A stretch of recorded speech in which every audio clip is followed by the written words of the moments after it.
Okay, let's start the lecture. So before we start, just talk about the, because we already released project 1, and for assignment 1, actually I released it over the weekend.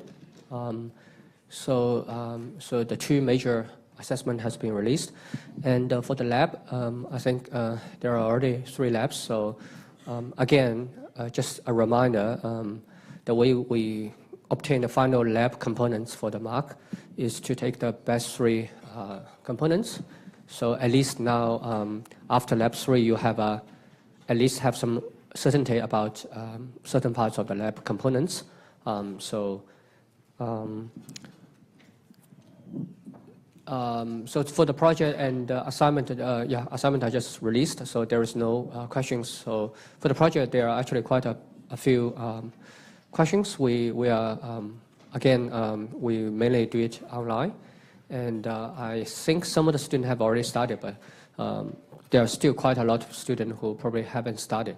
So at least you get some idea of what's going on, and if there are any required things. For example, it's obviously, I think you know it's related to SVM, but which part? I mean, if there are any technical things you need to pick up, you probably still have some time.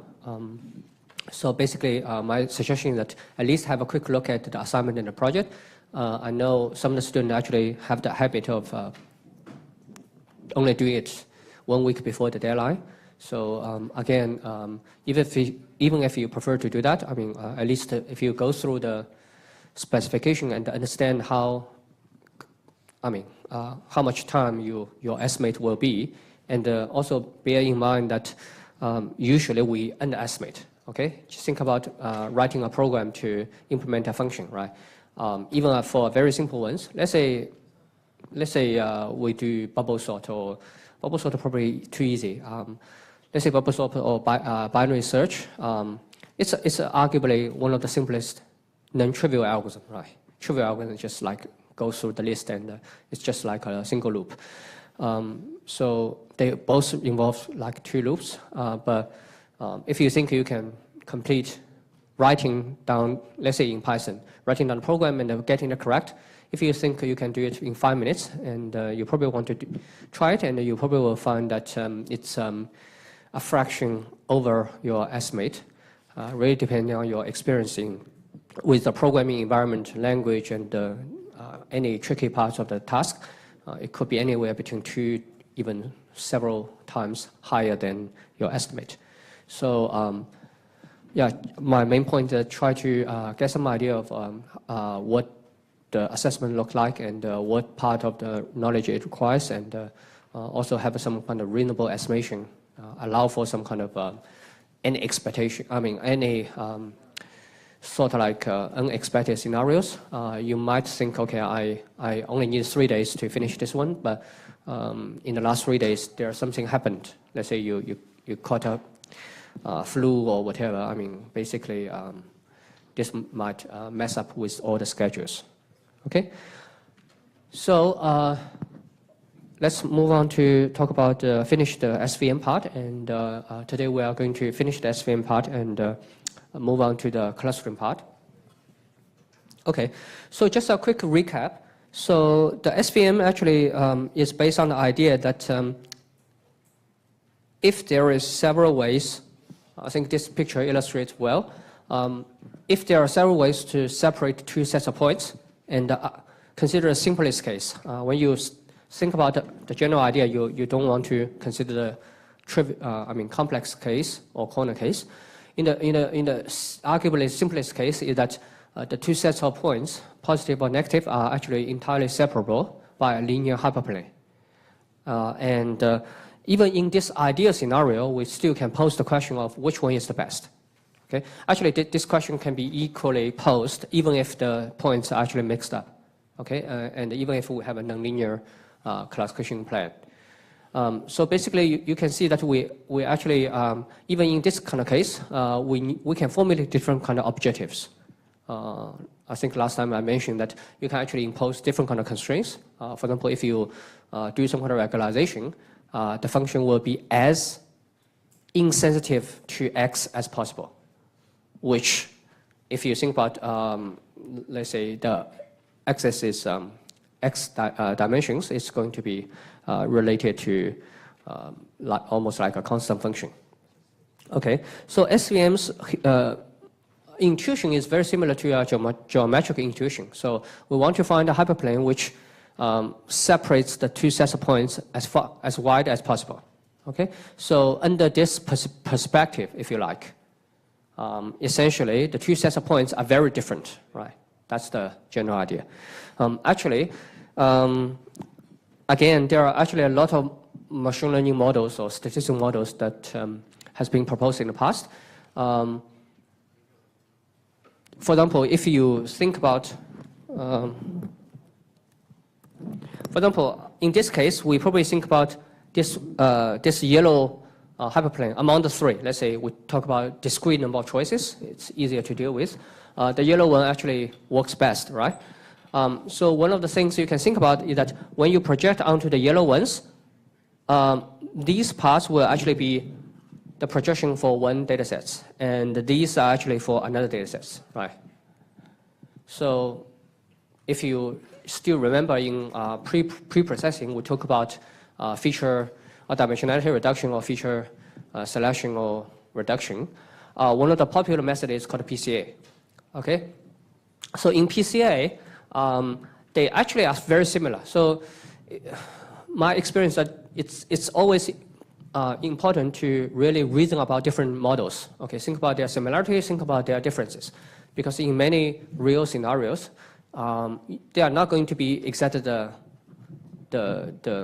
standard classification problem, whatever. They always have some particular, maybe distribution-wise, it's very strange, or they have some kind of additional constraints. So essentially, the final solution is going to be a model which is a variant of some of the existing or well-known model. Okay, so if you think about under this kind of views, this is kind of similar to PCA in the sense that, again, we are using two dimensions to reduce to one dimension. So if you reduce to that dimension, sort of like in this particular case, the variance of the data set is actually maximized. But if you think carefully, PCA definitely are not doing something SVM are doing, because in PCA, they don't really know the labels of the points. Okay, to them, this point and this point actually, they are indistinguishable. Okay, so they just maximize some kind of variance, so the disperse of the points.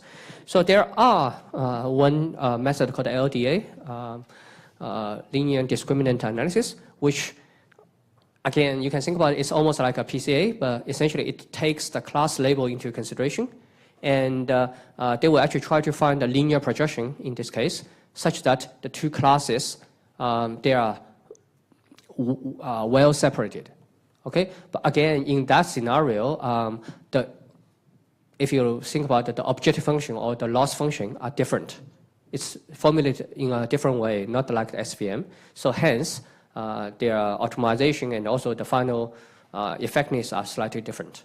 Okay, but this at least gives you some idea that, okay, everybody can think about the idea. Okay, we want to project. If we have to do linear projection, we can project into one dimension. Again, this direction is actually the W.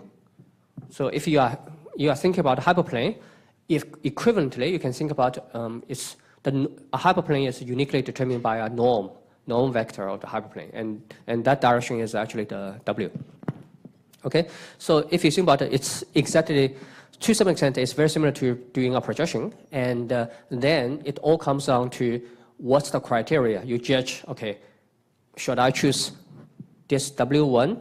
Let's say, should I choose this W1, or should I choose a slightly different W2? Which one is better? So mathematically, it's simple. As long as you can determine an objective function, and you can actually calculate the value of W1 and W2 and choose the one which works better. And in reality, W is actually the parameter you can choose, typically from a continuous space. So you can actually apply any of the mathematical optimization method.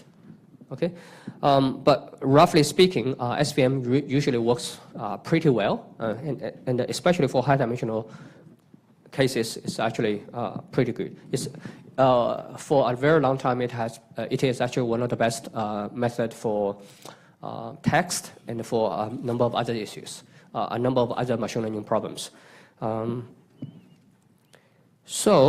Without all the derivations, essentially what we are doing is that, so there are actually a lot of mathematical derivations. We are not really go too deep into it, but I think it's important to know the problem after all these derivations and also the form of the solutions and some other aspects. So basically, we are trying to find a hyperplane, and it's characterized by W and B. And as I said, I mean, in SVM, we don't use the homogeneous coordinate system, so we don't extend each x with a dummy 1 at the beginning or at the end. So we actually separated the W into the actual W and the B. B is the bias, so that's the intercept on the y-axis. So what we are doing is that we want to minimize. Essentially, we want to minimize the norm of W. So W transpose W is the norm of W, such that for all the data points, they are basically, this is a very concise way to say that data are on the right side, and they are actually at least 1 away from the middle hyperplane, separating hyperplane, and 1 is actually the functional. So basically, this is the functional distance. It's not the actual geometric distance, because geometric distance needs to be normalized by the norm of W. Okay. So basically, mathematically, so we want to find the smallest W such that all the data points are actually on the right side of the separating hyperplane, and the minimum margin is functional margin is actually at least 1. Okay. So that's the general idea. So finally, they actually do some kind of very complex optimizations. You don't really need to remember these kind of formula. So unless you are doing research or specifically trying to optimize this one, you don't really need it. But I think it's important to understand that essentially we actually, again, the sentence here is actually 100% correct, but to us it's not very useful. It's better to think about this alpha I is associated with every point in the training. So the point actually consists of both positive points and the negative points. Okay? Because each point, essentially they are the same, because if you look at the constraint they are talking about is that for every, so basically for every training point, this constraint is satisfied.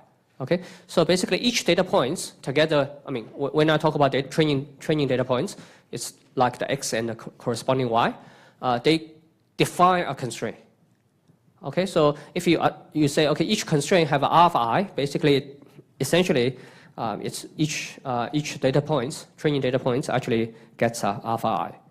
And the restriction on alpha I is that it's non-negative, and eventually you will see that most of the alpha i's are going to be 0. So alpha, if you think about it, the whole alpha as a vector, is going to be a sparse vector. Sparse vector means only few entries are non-zero.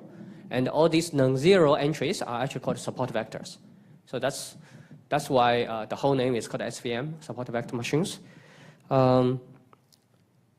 Yeah, so you don't really need to know the derivation, but at least you need to know this is because we do the dual optimization, and instead of directly optimizing W and B, we actually only need to find the best assignment of alpha.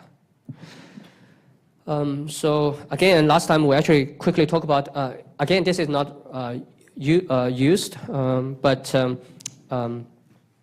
I think it's important to have some idea of why, what this quadratic optimization does. So basically, as I said, I mean, you are trying to optimize a quadratic function.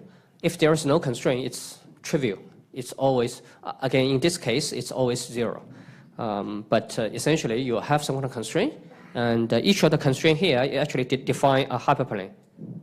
Okay, and you are saying, okay, within the feasible region, which is, let's say in this case, this area, where is the smallest one. And this kind of geometric interpretation will help you a little bit to understand the dual optimization problems as well, to understand why once we actually use the Lagrange multiplier, you can actually apply, enforce some kind of constraints on the problem. Because geometrically, you can understand that the minimum points must satisfy certain conditions. So so I fixed the thing. So finally, the most important thing is that now the solution of SVM takes this kind of form. So it's going to be a summation form and plus some kind of bias. So B is a standard bias. And the summation, again, these two formulas are equivalent. Okay, the reason I actually write the right-hand side is because it's more intrinsic. Because mathematically they are the same. Because here it's like alpha I from 1 to n if you have n training points. But as I said, many of the alpha i's are actually 0. So if you only go through, if you only sum over non-zero parts, which each of them actually gets a name called the support vector. So I use SV. So again, think about SV as a variable. Then what you do is that you actually, this is actually try to find some kind of similarity between x. Again, this x is the new data points. Okay, this is the new data points. So basically, for each of the support vectors, no matter whether this support vector comes from the positive class or negative class, you calculate the similarities. And each support vector also have a weight to say how important it is. So have a weight. And then they actually give you a vote, which is essentially the label of that support vector. Again, support vector is x, and they are corresponding y. So it's essentially it's either +1 or -1. So to some extent, you can think about this as a very strange kind of KN classifier, where you actually, if you think about this alpha times this sim defines a similarity neighborhood. Okay, so basically you actually grab like a fixed neighborhood. These are all the support vectors. After you train, after you finish your training, you actually have a fixed number of support vectors. So whenever your new data points comes in, basically you don't need to do the KN search, which is very time-consuming in the standard KN classifiers. But you always go through all these kind of support vectors. For each of them, you do calculate a very complex similarity function. Okay, typically, again, here it's a simple inner product. Here it's a very simple inner product, but later we'll see that you can actually plug in different kind of kernels. But of course, most of the kernels are still quite simple, but at least in theory, it's going to be a fairly complex kind of functions to evaluate similarities, and it's a weighted similarity, and then you have some kind of final results. Another very similar kind of classifier is called RBF classifier. So what they do is that they actually use some kind of RBF kernels. We haven't talked about kernels, but they use some kind of other similarity functions. But the summation goes through all the points. Okay, so you can think about in KN, I mean, we actually really want to say, okay, the decision of this point only depends on a very small neighborhood. And neighborhood is determined by some dysfunction or similarity function. So in SVM, the set of neighborhood, the set of points whose vote will actually decide the choice of a new data points is kind of trained, kind of found by the optimization algorithm. And finally, there is a more like a generic classifier called RBF classifier, where they say, okay, you don't even need to do the computation. Okay, everybody should have some vote. The key point is that how much it matters. For example, if you want to decide whether we want to build a, let's say, train station here, people actually living in, let's say Melbourne or Western, very, very far away from the location should have very little say about it, right? So basically, if you can find a good weighting function, you can actually do it. So the typical kind of Gaussian kernel is essentially they have exponential decay with respect to some kind of distance, of course, scaled. So in most cases, points further away from a certain threshold have very, very little impact on the decision of a center point, for example. Okay, so I mentioned this just to give you some kind of different flavor. Again, each of them actually are derived from very different principles, but at the end of the day, the decision function looks kind of similar. Okay, you probably can also feel the philosophical difference between different kind of models. So as I said again and again, different models just impose their way of looking at the data, right? So there is, to some extent, no always correct model, and there is no always incorrect model. Okay, so basically this f is a function where given a new point x, you can calculate some value. And the value is going to be either positive, okay, in theory it could be 0. So the final decision will actually just be a sign of it. So if you just only care about the decision, it's just like a sign function. So essentially you decide whether this is better, larger than 0 or not. Sometimes, I mean, people write 1 is greater than 0. It's the same thing. So 1 is an indicator function with predicates. So you can say fx greater or equal to 0 and put it as an indicator function. It also gives you 0, 1. Okay, so the other thing I want to say is that it only depends on the inner product. And this allows us not only, I mean, this actually, we do the we actually try to solve the dual optimization problem. It's in many cases, it's much more efficient than solving the original problem. And also it gives us the unique property that now, during the optimization and also in the final decision functions, we only need to evaluate the inner product. Okay, so yeah, the standard SVM is actually assuming that the data is entirely separable. But this is not always true. Okay, there are always cases where you can actually show that there is no way you can cleanly separate the two sets. Okay, so essentially there are several choices. You don't really need to know the mathematical formulation, but I just want to quickly talk about the idea behind it, and the idea actually might be useful. So if you think about, basically we have to allow some points to be on the wrong side. Because if you look, again, if you really understand this one, the constraint is that for all there are actually n constraints, and they must be all met. Okay? Right? This is very simple. So if you know that certain things cannot be, I mean, this is essentially impossible, which means if you do this kind of things, the feasible region will be empty. Okay? Then what do you do? So you want to relax your constraints. Right? Because if you still insist, you have to satisfy all the constraints, there is nothing you need to do. I mean, there is no solution. So you have to relax it. The question is, how do you relax it? Okay. Probably the easiest way to do the relaxation is that, okay, if there are, let's say, n equal to 10, there are 10 constraints, there is no feasible region, right?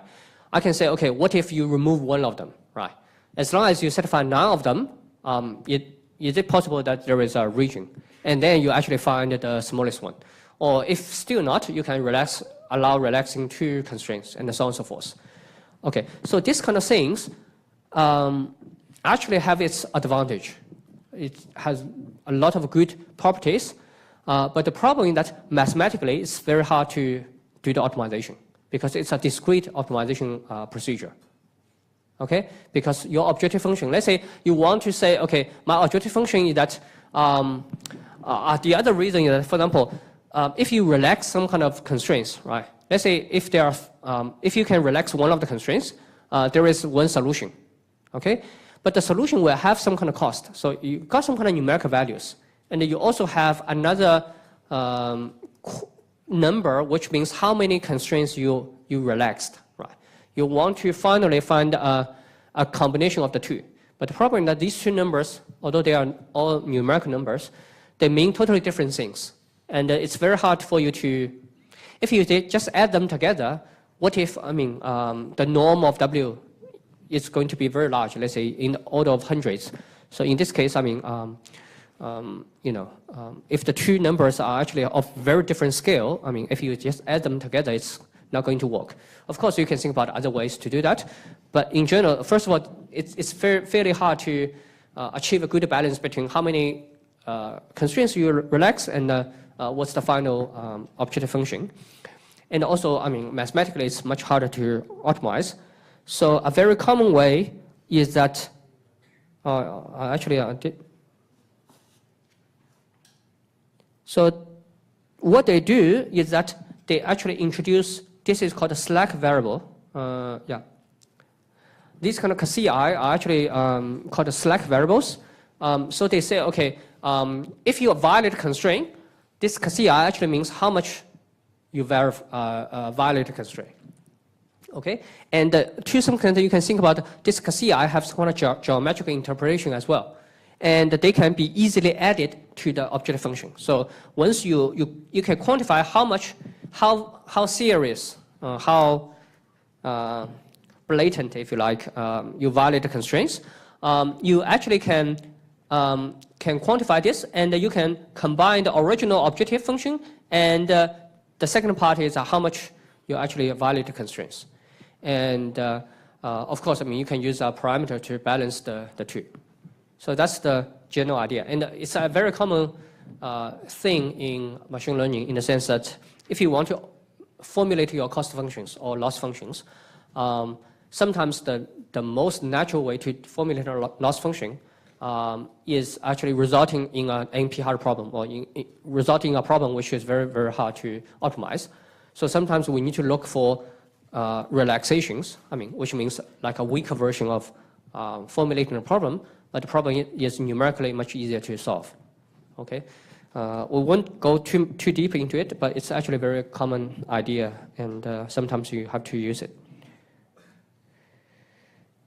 Okay, last time we actually mentioned that it's also very important to look at the loss functions. Again, in assignment, essentially the last question is about loss functions. So if you think about, especially if you think about all the linear classifiers, we talk about logistic regression, naive Bayes, and so on and so forth, because essentially they all find, if the X feature dimension is D, they all find some kind of hyperplane in D-dimensional space, okay? So the only difference is that they optimize different kind of objective functions, okay? And because all of them actually will have, I mean, if you choose the right method, you can actually find the optimal solution for naive Bayes, logistic regression, and the SVM, but they will actually be different. They will give you different hyperplanes. The reason is because they use different kind of loss functions. So last time we mentioned that, yeah, it's much better to think about this one, and this one is actually lambda. So you can think about this is actually the loss function. It's like an empirical loss. It's looking at how the data conforms to the assumption. Again, here the assumption is, although it's a little bit, you don't really need to know the derivation, but you probably can still find the idea. So this is the ideal functional margin, which is 1, and this is actually what, for each xi, you actually get the margin. And on the right-hand side, I mean, if you multiply y, you don't need to worry about the y equal to -1 or +1. And that's actually the difference. And so basically, and you use the maximum because if the margin is actually greater than 1, you don't impose any of the sort of like a penalties. So this is the loss function, and this is, you can think about this is almost like the, so again, should I use transpose? I don't like dot products, so you use either the unit product or the transpose. So basically, this part can be sort of as the, although it's called the margin in SVM, it's SVM's original derivation, but in many cases, it's you can think about this as a regularization term, and this lambda is actually, which equal to 1 over c, is the regularization strength. Okay, so so again, even with the relaxation, so this is for the soft margin, which means we allow errors. Okay, so after all the mathematical derivations, I didn't change this part. So basically, it's still something like this. Okay. So the final scoring function, again, I can rewrite it into the summation only goes through the supported vectors. But you can see that the form is still the same. But of course, each alpha I will be different, and the set of alpha i's which are non-zero will be different in general. Okay? But the form will actually be the same.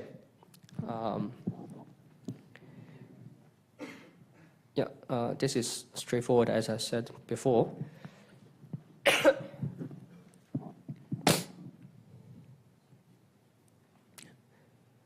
Okay, so let's quickly move on to the second direction of generalizing the linear SVMs. So the previous generalization is to really allow points to be inseparable in the original space. Now we actually try to motivate a nonlinear SVM. So the general idea of nonlinear SVM is that based on the observation that in many cases, data are not linearly separable in the original space. But if you do some kind of proper transformation into another space, things become much easier. To some extent, I mean, if you go through the mathematical derivation of SVM, they formulated the original so-called primal optimization problems, and they actually try to find a dual problem and trying to work in the dual space. It's the same idea. Okay. Sometimes, I mean, it's much easier to work in another space. So and in practice, last time when we talked about the logistic regression, I also mentioned you can engineer, for example, in practice, you can engineer a feature which says, okay, that's age minus 30, right, and take the absolute value. So let's say we regard, okay, if the value is larger, it means it's more fragile or susceptible to certain diseases, right? Because 30 maybe probably will be the strongest time for most people. So this is called feature engineering, but from this feature transformation point of view, what you did is that you apply a nonlinear function. That function is nonlinear because essentially it's take the absolute of some value minus some kind of constant. And you actually, essentially you transform the original problem into a new problem. And of course, we do that in that context mainly based on some kind of domain knowledge. But here, from mathematical point of view, we don't really want to rely too much on domain knowledge. So we are trying to say, okay, is there a way that we can actually explore this kind of nonlinear feature transformations? So just to give you some classic examples, so this is one of the classic example where if you look at this example, so you have red, and the red on both sides, and some blue inside. Okay, so although this is a very simple example and a contrived example, it's actually very important to think about it. So if you ever encounter this kind of scenario, right? First of all, it's easier to see that there is no linear separation which can separate blue and red dots completely, right? But then you will easily say that, okay, this case is actually very easy. To some extent, it's ideal for our classification, right? It's very easy to do the classification for this example. All I need to do is to say, okay, let's say everything between, let's say this is 0.5 and let's say this is 4 belong to blue, right? And everything else is actually not blue, so red. So if you think about this, this actually means your decision boundary is nonlinear. And so for nonlinear functions, there are a lot of problems, and especially for this kind of functions, they don't have derivative everywhere, okay? Because essentially basically if you think about it, the function looks like this one. So as long as between 0 and 4, it's actually 1. Otherwise, it's 0. So basically, the derivative here is always 0. This is always 0, but there is a infinite increase at certain points. So if you know something about the optimization, it's very, very hard problem to optimize. So this equates to some kind of discrete optimization problem, which usually is NP hard. Okay, so how can we deal with? So we still want to use a linear classifier because the linear classifier, which is essentially using a linear hyperplane, is mathematically sort of like easy, and also we have a good understanding. We didn't talk about the theoretical justifications, but there are actually important theoretical justifications because linear classifier are sort of arguably one of the simplest kind of function classes. So we only need a limited number of training examples to make sure that we can generalize pretty well for unseen examples. So one of the things you can do is that now you actually still maintain the original feature x. You actually say each point now is encoded into two-dimensional points, and the other dimensional point is x squared. Okay, so if you do something like this, you will actually have something like almost like this kind of things, and then you can see that this kind of lines actually will. This is a hyperplane in 2D space rather than 1D space, and it cleanly separates the blue points with the red ones. Okay,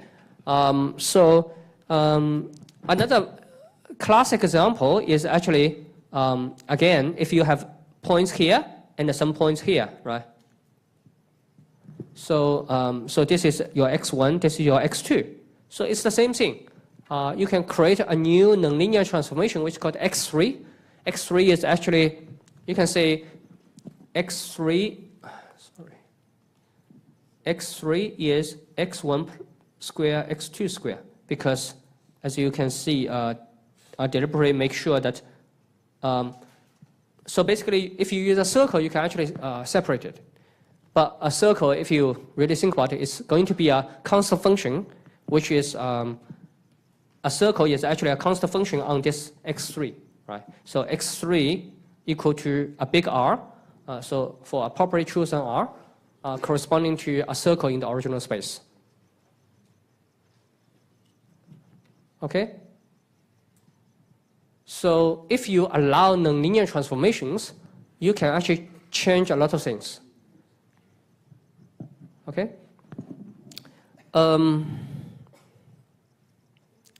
So basically that's the same example. So but drawn in a 3D case. So usually the format we actually do is that we actually use a function called a feature map. So feature map takes a feature vector, right, x, and they actually typically expand the feature vector. In theory, you can actually reduce the number of dimensionalities as well, but usually you expand it. So you actually map the x into a new feature space, typically of higher dimensionality, and then everything else becomes the same. Okay, you actually work your problem in the higher dimensional space. Okay, so this actually works very well with the SVM because essentially SVM actually have this kind of special property. Again, this is guaranteed by some kind of very sophisticated kind of mathematics, but basically it means because if I use a feature transformation to transform the original feature into a new space, right? And this is actually, whenever you have a phi of xi, it's actually in a new space. And if we learn SVM there, and remember we emphasized the final decision function and also in the optimization procedure, we only need to evaluate the inner product. So essentially, we only need to evaluate basically this one. So basically, we need to evaluate this one for any I and j. Okay. So it turns out that you can actually do this if you really have an explicit feature map. For example, in the previous two examples, we know what are the phi. We can actually write it out explicitly. But it turns out that in many cases, as long as your feature map have certain nice properties, and you can argue these properties are very nice and very natural, there exists a function called the kernel function, where if you evaluate the kernel function on the original feature, xi and xj, the value will be exactly the same as the phi, phi of xi and the phi of xj, the inner product of these two. Okay. So basically, you can think about this is the original space. Let's say this is a one-dimensional space in the first example, and this is the new space. And you actually use a phi function. So this is, let's say, two-dimensional space. So xi, xj, because essentially I need to evaluate the inner product of these two guys. It turns out that there exists some kind of function in the original space, which also takes 2 as the parameter, and it's always the same. Okay? So this is called a kernel trick in the sense that if you can find this kind of kernel function, right, you don't really need to explicitly find, if you really want to do the evaluation of this guy, right, this is what you need to do in the training and also in the final testing. Whenever you need to do something like this, I can actually do it in my original space. Okay, so it's much more efficient. And also, in theory, this kind of mapping, it's possible that you map, let's say, some kind of feature in one dimension into infinite number of feature spaces. For example, the standard RBF kernel, mathematically, it maps into infinite number dimensionality space. So basically, in theory, you cannot even write out this phi x exactly and then do the inner product. Okay, it essentially involves some kind of integration or whatever operation. So it's going to be very expensive. But if we can find the kernel function k, then it's actually much cheaper. In fact, there are a lot of theories behind it, so we won't go through it. But just suffice to say that these two conditions are actually sort of like both under certain scenarios, under certain technical conditions, they are actually sufficient and necessary. So which means if you can find some kind of good function, which is the kernel function in the original space, you can show that there must exist some kind of feature map such that if you do kernel function evaluation in the original space, this is exactly the same as you are doing inner product evaluation in some kind of mapped feature space. But the problem is that this kind of proof is existential, so which means there exists a phi, but they don't give you an explicit construction way to say what the phi looks like. Okay, but you can prove that there must exist a phi. Okay, so to some extent, it's some kind of guarantee that if you can find some kind of good kernel function, essentially you are doing certain kind of nonlinear transformation. Okay, that's the important message. So the kernel function, you can think about, essentially you are doing some kind of nonlinear, as long as it's a valid kernel function, essentially you are doing some certain kind of nonlinear transformation on xi, which I don't even understand, okay, because in most cases you cannot even write the phi explicitly. But essentially I'm expanding to a large space and also nonlinear, which allows some kind of nonlinear transformations, and I'm actually doing the SVM there, okay? And also it's the other way around. If you know what are the, for example, in feature engineering, you can typically think about we are actually manually extracting some kind of feature mapping functions. And of course, not all the files actually admits a k, but for certain phi, you can actually find, okay, I don't really need to do this. I can actually evaluate particular kernel functions. Okay? So these are pretty abstract. So I'll give you a very concrete example. So in SVM and also in our, yeah. If I go to a new space, yeah, and the new dimension is too high, can I have problem with curse of dimension? Yeah, that's a good question. That's a good question. So, so if you look at the history, SVM was proposed, I think, in 60s or something by some mathematicians. It's not really goes in, it goes unnoticed for a lot of reasons. Seldom do people read the very sophisticated mathematical things. But one of the things is that before SVM comes into being accepted, at that time we actually call it a statistical machine learning. So machine learning actually have different flavor. They are logic based. They are actually statistical based. Nowadays we are like if you look at especially the research community is typically dominated by deep learning based. So it's called a connectionism versus, there are different kinds of fractions, if you like. So one of the reasons the statisticians don't like SVM is that it actually essentially increases dimensionality. So if you think about PCA, if you ever heard about LDA, LLE, there are isomap, whatever, these are all dimensionality reduction methods. Okay, because one of the creed, one of the founding principles is that high dimension is very hard to deal with. And it's very hard to get a good estimate. So we actually do it in low dimension. So SVM is almost like one of the examples where they say, okay, why not go into an even higher dimension space? So it was not accepted. And I think theory, just like deep learning. So nowadays, actually, we actually found a lot of success with deep learning methods, but we don't really understand what it is. It's similar to SVM that later people come up with different kind of methods to explain why, if you blow into high dimensional space, it still doesn't cause major problem like the cursor dimensionality you just mentioned. Okay. Again, these are all theoretical models or justifications, but at least you get some kind of warranties to say that it's so basically. For example, one of the things people talk about is the generalization bound, like how.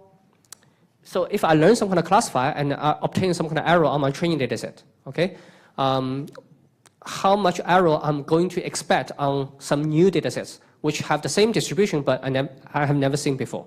Okay, so that's called the generalization bound. So the SVM generalization bound is essentially the new space dimensionality divided by the margin, sort-like. So if you maximize the margin, so even if you blow into a high dimensional space, if the margin is also very large, so it might offset the increase in dimensionality. So that's a rough explanation about these kind of things. But that's a good question. So so nothing is for free. So you actually go to high dimensional space. Oh, by the way, the other thing that why SVM need high dimensional space? Okay, we actually use some examples, but you should have some kind of intuitive idea. I mean, I won't prove it, but in high dimensional space, it's much easier to find a linear separation. So points are much easier to linearly separate, become linearly separable. In fact, if you can go to very, very high dimensional space, which is absurdly high, you can easily separate all of them. Yeah. How do I know if I have to apply any kernel? Because if I have 20 dimensions, all right? Yeah. How do I know if I have to apply any function and go to a higher dimension because I cannot find a linear solution? So how do you find a kernel? Yeah, because you showed okay, us I see. in 2-dimension and 1-dimension. Yeah. I have 20. I don't know about that. So how do is there any trick to see? Okay. Yeah, the trick is similar to what we are going to talk about. Essentially, many of the fundamental operations you can be approximated by certain kinds of polynomial. I mean, so just like the Taylor, I mean, give you some intuition, just like Taylor's expansion, right? So any function within a small neighborhood can be well approximated by a polynomial function of good coefficient, okay? So here it's the same thing. So whenever you talk about, I want to apply nonlinear transformations. So for example, even if I apply e to the x1, right? I think this is, I forgot the expansion theory, but it could be x1 plus x1 square, something like that.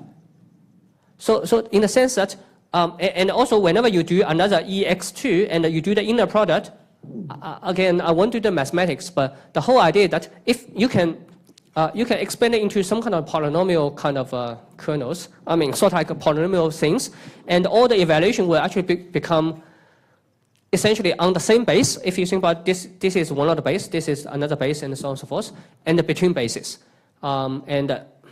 Again, sometimes you can actually work out that under certain notion of inner product, for example, under certain notion of inner product, you can make sure that x raised to the power of 3, let's say and x raised to, as long as I does not equal to j. Under certain notion of inner product, you can actually do something like this. Anyway, that's too complicated. But the short answer is that we actually expand. I mean, the typical kind of things we do is that to consider all the polynomial bases. I mean, kind of. There are different kind of kernel functions, but when we analyze it, one of the common things is that we actually expand to the polynomial cases, just like using the Taylor expansion series, and you can well approximate the values. Okay, so let's look at one of the kernels, which is called a polynomial kernel, and here we actually look at a very simple kernel, which is again a polynomial kernel. You can actually change. There are actually parameters you can change. One is that you can change this constant value, and you can change this degree. Okay, to make everything simple, I choose the simplest natural choice, 1 and 2. Okay, so what we do is that we actually look at, we actually simulate what's going on, and we try to construct this phi. So what I'm saying is that what if I use this function, and I want to prove it, but this is, as long as I prove this is a valid kernel function, which it is, essentially this corresponding to doing some kind of feature expansion in a higher dimension and then doing the inner product. Okay, so my job is trying to find out essentially what is this feature map. So what we do is that we actually expand the whole thing, get rid of the squares, and there are some kind of derivations, but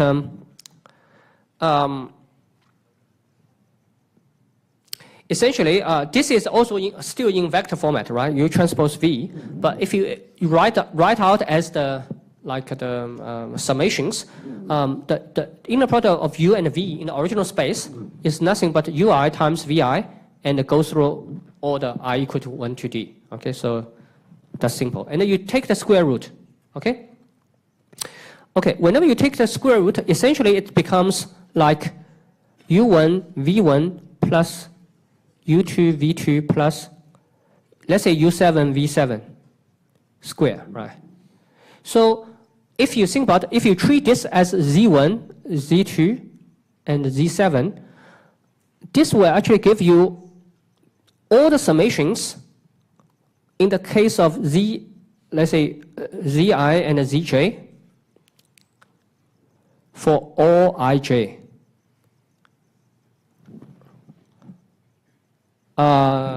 Let me see.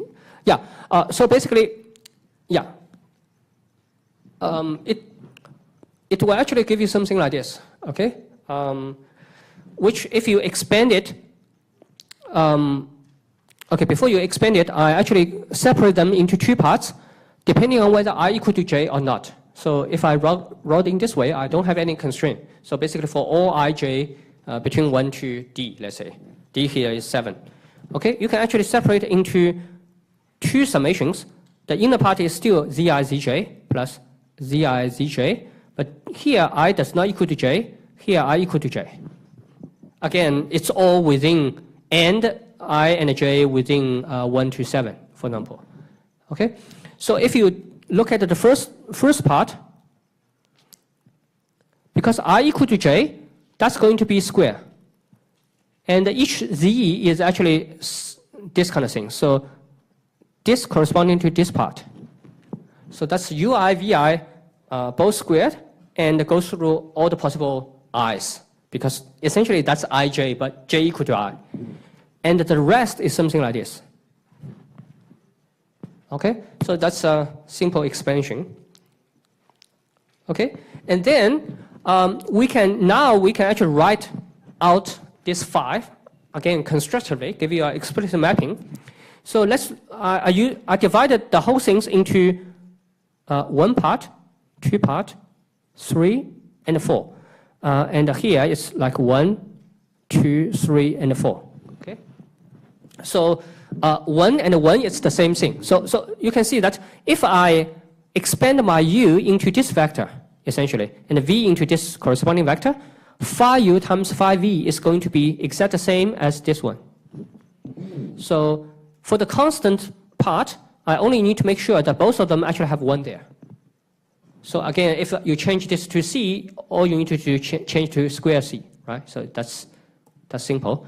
So one part is actually done by this part. And this part, if you think about, if you don't care about the 2, it's already an inner product.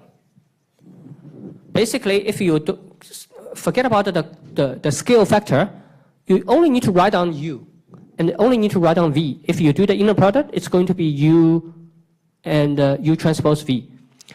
And in order to accommodate the 2, right, you only need to take the square. So that's why each of the original part actually is scaled by square root of 2. Okay, so this is called a linear feature. So it's not doing anything. It's only doing some kind of linear scaling, which in all the linear classifiers is immaterial. It doesn't matter, because all you learn is actually some weight on each of the coefficients, on each of the UI and the VIs, right? So if you scale your feature vector by square root of 2 or some constant number, essentially the weight learned is scaled down by corresponding amount. So it doesn't matter. So the second part is actually the self nonlinear part, which coming from here. So in order to rewrite this one into an inner product essentially is sum of UI and VI, right? Or Xi and Y. So I can separate this one as my UI and this one as my VI. So that's why a new vector is this one. So this is a nonlinear transformation, but it's like a self-transformation. So it's very similar to the first example where each X, originally you have only one-dimensional points feature, and the new feature is actually X1 squared, right? And finally, this part can be separated into this one and this one. So that's why it's something like this. Again, because the space I didn't write down, so it's not like U1, U2, then U2, U3, and it's not like there are only D minus 1 of them. No, it's actually for all ij, you actually have something like this. Okay, so basically you have U1, let's say U7, and for example, you also have let's say U7, U4. Any two combination. Okay, as long as the subscripts are different, you actually do the combination. Okay, you got the idea, right? So this part is actually nonlinear part, and do the feature combination. Okay, so if we forget about the derivations, I just want you to have another holistic look at the new feature. So the feature map actually map a vector U, which consists of d-dimensional components, into a much longer dimension vector. Again, you can do the calculation to work out the dimensionality, but again, it's in the order of d squared, because the last part is the longest. This part, because it goes for all the I doesn't equal to j, so that's going to be order of d squared. Okay, and you can show that the original very simple kernel function evaluation corresponding to expanding the U and V into such a high dimensional space and doing an inner product. Okay, so just a quick sort of like informal motivation of what it done, why we need these kind of things, right? So remember in our project, right, we're actually doing classification for text. And we are using very simple model. So we actually look at the text model as a very long, potentially sparse vector of, let's say, sort of like indicators. So whether this word occurs in the message or in the article or not. So if my U is like a so basically it's an indicator of words. So it's like a binary indicator.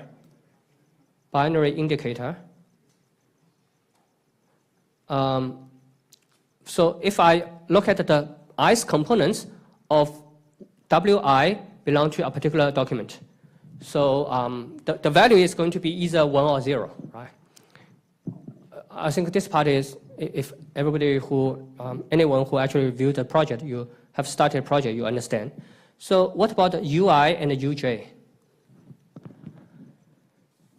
right? This is actually what you will get. Again, I does not equal to j. Because in our case, again, I equal to j is stupid in our case, useless in our case.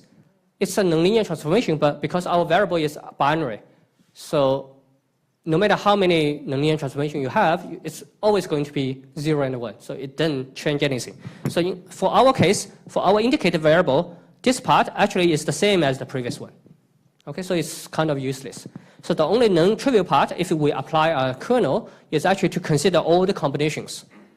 So this actually means if this one equal to 1, it means this document contains wi and wj, right? So if you think about, we are talking about, let's say, machine learning. So UI could be whether the document contains machine and the other one contains learning. But I mean, okay.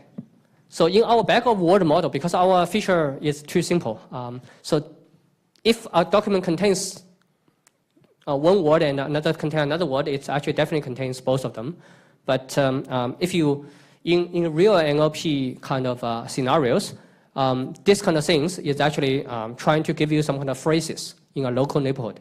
So you actually can find some kind of combination of different features. And in another case, for example, so here, each of the UI is actually homogeneous. They actually indicate the same type of feature. Okay? In some other machine learning classifications, even if it's binary, maybe U1, let's say U1 actually stands for whether this word is capital letters. For example, if we talk about a feature for a word, so you can think about whether this is the initial of this word is a capital letter. So this is my U1. And the U2 could be whether this word belongs to some list. This list could be a known, let's say, person's name or whatever, right? So if you combine, do this kind of kernel, they will actually consider all the combination of them. And if you impose some kind of constraint on, very strong weight on the joint feature, this actually means that first of all, the word belongs to a list, and it also capitalized. Then this is a strong feature to indicate whether the document or the task belong to a certain class. Okay, so let me quickly finish the kernels. So again, I mentioned this because this tries to give you some kind of intuition, and in certain scenarios, for example, I think there is one. If you use NLP, one of the standard tools is actually Stanford's parsing tools. In one of the dependency parsing methods, they actually worked back in 2014. What they do is that they actually use a neural network. So looks like it's a totally different method. We didn't cover neural network because there is other courses covering neural network. But essentially what they do is that they actually use a kernel. Basically, they consider, I think they design a cubic sort of like activation function, and the idea is coming from the kernel. They try to encourage a 3-word combination. Again, this is a 3-feature combination. This is a kind of technical because you need to know what are the features in their parsing. But basically, if you look at the paper, they actually have a strong domain knowledge or intuition that 3 should be the right amount. So they actually design, and they show that it works better than the sigmoid or whatever default functions in the neural network. Okay, so finally, let's quickly talk about kernels. So why we use kernels? So there are cases where it's nonlinear separable. Of course, we can use the slack variables, but in many cases, if we use a right kernel, it actually makes things easier and better. And more importantly, perhaps, as we argued in the simple case, this, generally speaking, belongs to the approach that we don't solve the problem in the original space. Okay, we try to map it into a new space, and really depending on the angle, you can think about, okay, we are trying to learn a new representation. Although here it's not learned, okay, because here we talk about the kernel as specified, but actually in the literature, there are actually ways to learn a kernel function. So to some extent, you can think about, I'm trying to learn a better representation, which are a better set of features for the same object, such that I do my classification in that space, and it actually should work better. The third one is that, as I said, although we are mainly using, in most of the engineering kind of applications, we are using built-in kernels. But again, we can actually learn kernels. And also for non-trivial objects, we can actually design new kernels. Okay? So for just to give you some example, why kernel is good is because you can design a kernel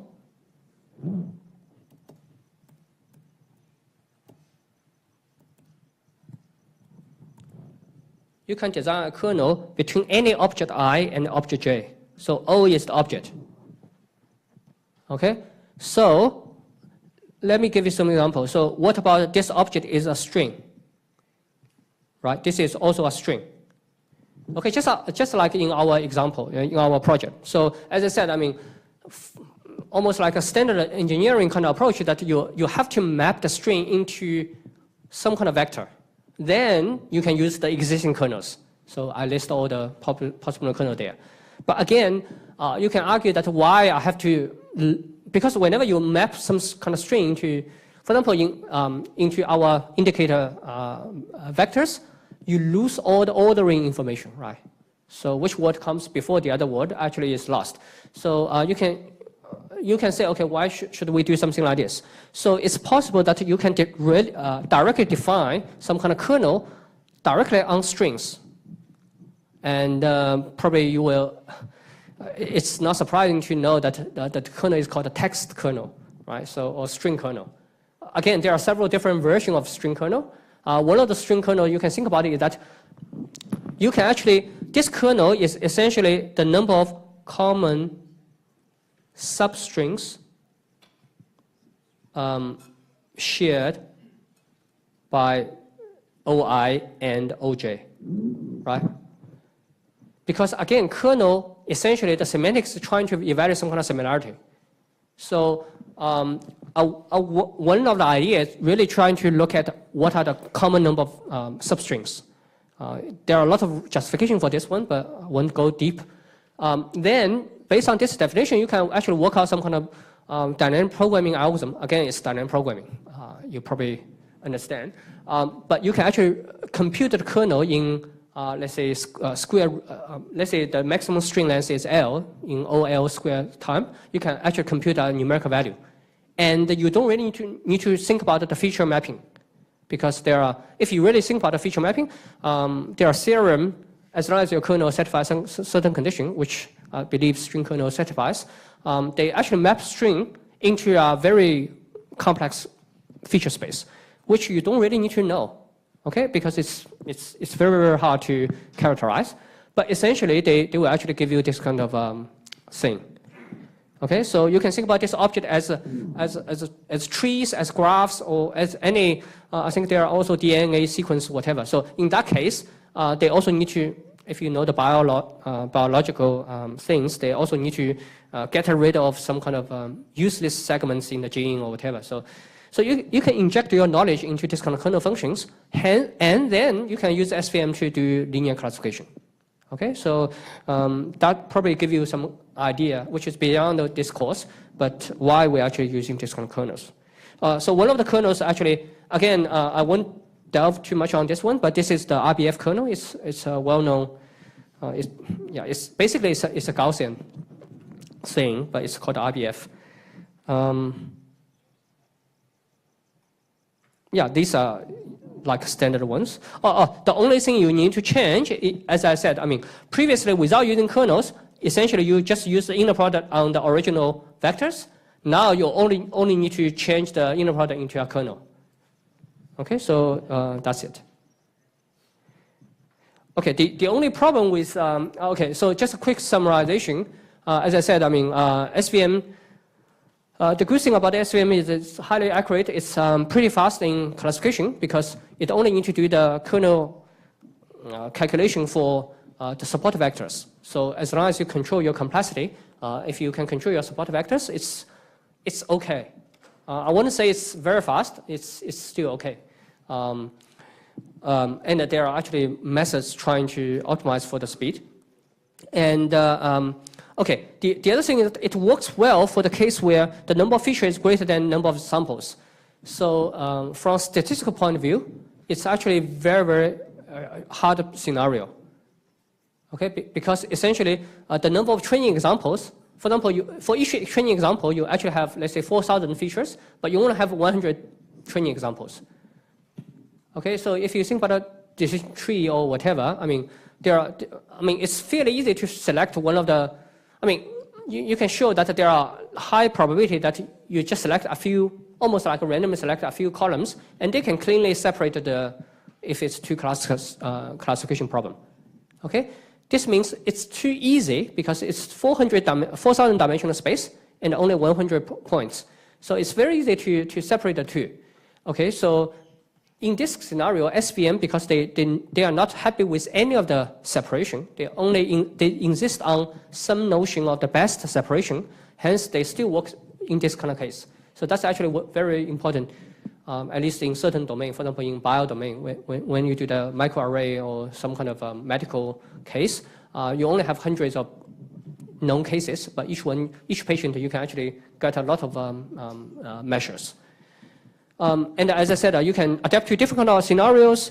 The main problem is that the training actually is fairly slow. Even with the best method, it's actually n squared. So just like in our project, essentially we cannot give you a very large data set. Because the training time will actually increase drastically. And also, one of the parameters you need to tune, apart from those in the kernels, is actually the regularization. So basically a C or lambda.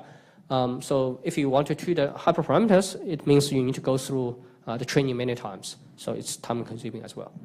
Okay, so let's have 10 minutes break and then we move on to the clustering.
SVM，特别是引合队友程序，它使得你很容易接受。事实上，如果没时间讲，就是说，这个科诺的也可以用在任何也不能说用，比如说老师有关系，可以查，你可以把科诺的东西应用到这个关系，比如科诺的。就说科诺 itself is actually another comprehensive science. So it just happened that one of the most common use of kernel is together with SVM. Although kernel itself can be used for other things.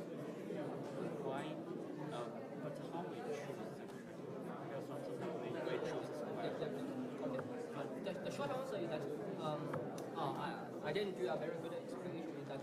For example, if you expand to use polynomial code, which is easy to understand, if you raise to the power of this is 3, so which I didn't explain. Basically, in your expanded feature map, you can, in this case, you can explicitly construct a feature map. It will actually be all the UI itself, UI raised to the power 2, UI raised to the power 3, and any 3 combination, any 3 combination of all these kind of things. Okay. So basically, then you can think about any how to put it.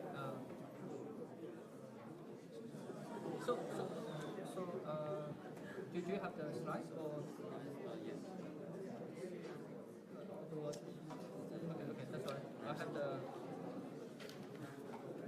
So you need to understand that after you expand it, the machine learning part will actually learn the parameter on each of the new dimensions, right? Yeah.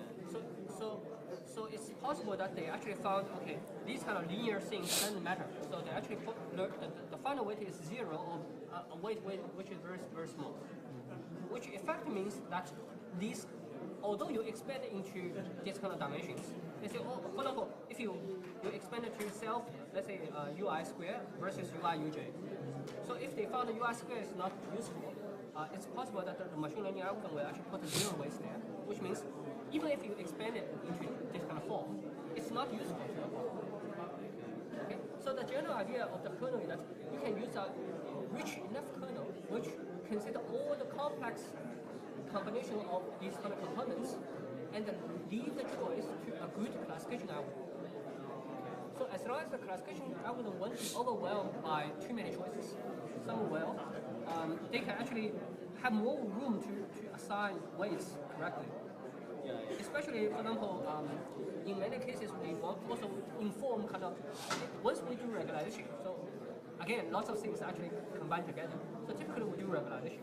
And typically we do L2 or L1 regularization.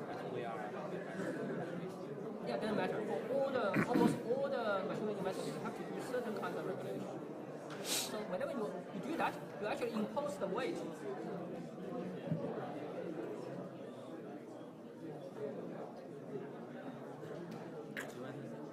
Huh? No, this is, sorry? The general idea of the Yeah, man. Didn't you? so what's your problem? The problem is there. Do you remember that line that he drew? Here. In some case, you can have something like this. You cannot draw a line to separate, right? So you apply some kind of transformation to bring to a place where you can draw a line. However, if you go to the third dimension, it's going to be a plane. So these transformations get these type of data sets and bring them in a place where you can draw something linear. It's nothing like that, you know. It's just this. So the general idea that you actually expand to, you actually increase the complexity of what kind of feature you have, and let the classifier to choose. So the kernel actually is a way to make things more complex. But like the kernel always proposed, is it possible that you need to look at this 2 feature combination and so on and so forth? So just a little more possible for the relationship between the features. And can't overfit, Professor? Can what? Yeah, that's as I said. I mean, essentially, the short answer is that, as I said, I mean, I'm not an expert in SPM, but I think that was the worry, essentially the worry behind many systems of not accepting them. But it turns out that especially on high-dimensional problems, SPM works especially well for text, essentially.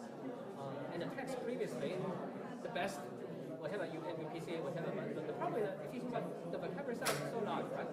So even if you can do some kind of reduction because, let's say, car and truck means roughly same thing, vehicle, but there are only so many you can and then you still end up with thousands of dimensions. In that dimension space, no application, at that time, no of the other methods actually works really well. Okay, so SVM actually works very well in that case. Then people actually come up with theory to justify why one overfits too much. But the problem is that SVM do overfit, so you do need to tune the regularity parameter. And the other thing that if you use very powerful kernel, especially RBF kernel, it tends to overfit quite easily. So that's the thing you need to watch out. So actually overfitting exists for all the problems, all the models, just to different degrees. For example, if a model never overfits, it definitely underfits. Yeah, it's always the like one that you can accept. Yeah. It's always one. yeah. Professor, about feature scaling, right? When should I apply that? Because we discussed that in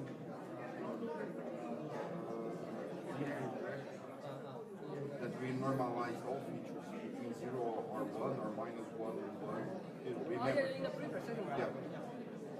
So, can I apply that always for each model? So is that going to hurt? I see. Because for this one where it's 0 and 1, I see no reason to use. But even though if I use as a general rule for life. Okay, there is no rule for machine learning, and just like in everyday life, there is no single recipe which guarantees success and so on and so forth. But usually, like a rule of thumb is that if you don't have any particular preference on domain knowledge or whatever, typically you use the so-called standard normalizer, which normalizes every attribute values, like a column values, to be zero mean and standard deviation. All right. That's usually the best. Okay. Again, it's not guaranteed. All right. And I can apply that for any model. If I'm going to use neural networks or logistic regression or linear. I would say that's like a lazy approach. So my suggestion would be, you can. About normalizing. No, you can Google, let's say, Kaggle and suggestion for normalization, whatever. Typically, I think the rule, the service usually be you plot each and every feature. For example, what if the data value actually lies either very small or very large? If you do the standard normalization, you bring them to zero center and standard deviation, doesn't make any sense. Okay, so you really need to look at your data and try to figure out, get some kind of feeling and figure out what's going on. For example, another kind of thing is, for example, GDP or population or wealth. That's actually related to the clustering problem. It's typically not evenly distributed. Yeah. Right. Okay. So if you just do the standard normalization, it doesn't mean anything. For example, let's say I can say average. Let's say back in China, the average GDP is pretty high, but there are actually people who are very, very rich. There are a lot of people who are very, very poor. Yeah. The average looks pretty good, but it doesn't show you the picture. So in that case, you probably need to do some kind of, for example, take loss or whatever. You know what I'm saying? Yeah, but even though it avoids it helps to avoid skewed classes, right? Not a skewed class, but it's more like bring everything into a reasonable range so that the linear, because typically the first model you try is a linear classifier. Linear classifier sort of like kind of prefer each feature to have similar range. If one range is between, let's say 1 to 1,000, the other one is between 1 to 1 or 1 to 0, 0 to 1, one is 1 to 1,000. Then it's very hard for it to assign weight. And even if it's assigned weight, the regularization will kill it. Yeah. Because if you think the second is very important, you have to assign very large weights, then regularization will actually penalize. Yeah, so all these things you don't understand why we do something like this. Because if you don't have any knowledge or whatever, you want to make an easy life for the classifier. And because the classifier usually have regularization, so you want every attribute to contribute sort of like equally. At least in theory, they can contribute equally. So that classifier have a fair base to choose from. They don't need to be pressed too hard to be less selective. It's like in the models, they already apply feature for you, or do you have to do No, you have to. Everything is program based, so you need to specify what are the pre-processing methods. Let's say, as I said, a standard normalizer. Actually, later when we talk about clustering, we'll mention that it's all implemented within there. You just need to know their name and just call them. And in kernel, it's very easy. If you are not happy with this or want to try another one, you only need to change the name of the step normalizer.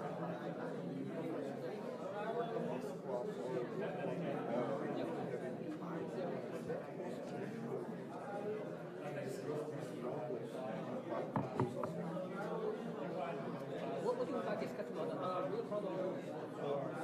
Yeah, because for CPUs we acquired many, right? But there's already like that we cannot use in the lab. Last level is the different versions. Okay. You actually totally get it right. Okay. We do that for purpose because naive is very small. Yeah. And if you want to learn more technical models, especially all the graphic models, you need to have a clear idea of the naive. So basically, we ask you to do that because implementation is easy, but hopefully after implementation you have a much clearer idea of the base theorem and also the you won't feel it unless later you learn from this model. But this will help you in the long run. It's to some extent all the classes we talk about, second law have to repeat. So there is no point in trying to dig out the source code. But again, I still encourage you guys to implement it because for many things, knowing the theory very well versus really implement by yourself or really work it out, it's totally different experience.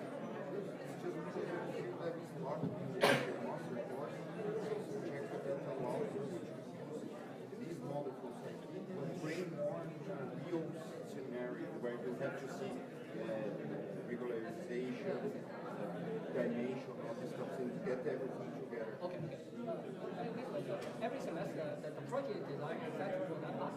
But again, I can use it's my style that I never recycle the project. So I can tell you that the last project we did, actually was the last one. I think one of the last few projects we did is actually again, it's not going to be a convertible application. It's like I give you a word, and you need to predict the pronunciation of each letter. Especially for vowels, each short vowel pronounces a vowel. So again, I give you, let's say, 40,000, which have an English word or whatever. That's the same thing. And in that scenario, actually, you need to work on how to extract features.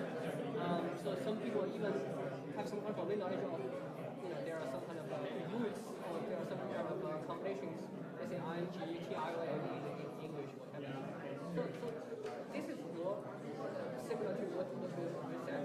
Again, I won't be able, I just want to explore different directions.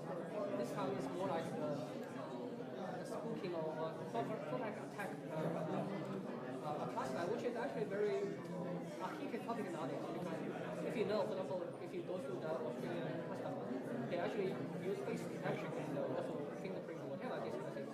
So essentially, they are using training a model trying to predict whether the two fingerprints are the same or not. So imagine that if you can find a way trying to put some liquid on your finger, and they magically think you are the other guy, and also you can put something on your face, mustache, and you can impersonate another person. So this is actually one of the dangers in wide application of machine learning in real scenario. So that's actually one of the heated topics nowadays. Again, it's different from what you expect. Again, every time we're trying to try different kind of things and see how it works. Okay.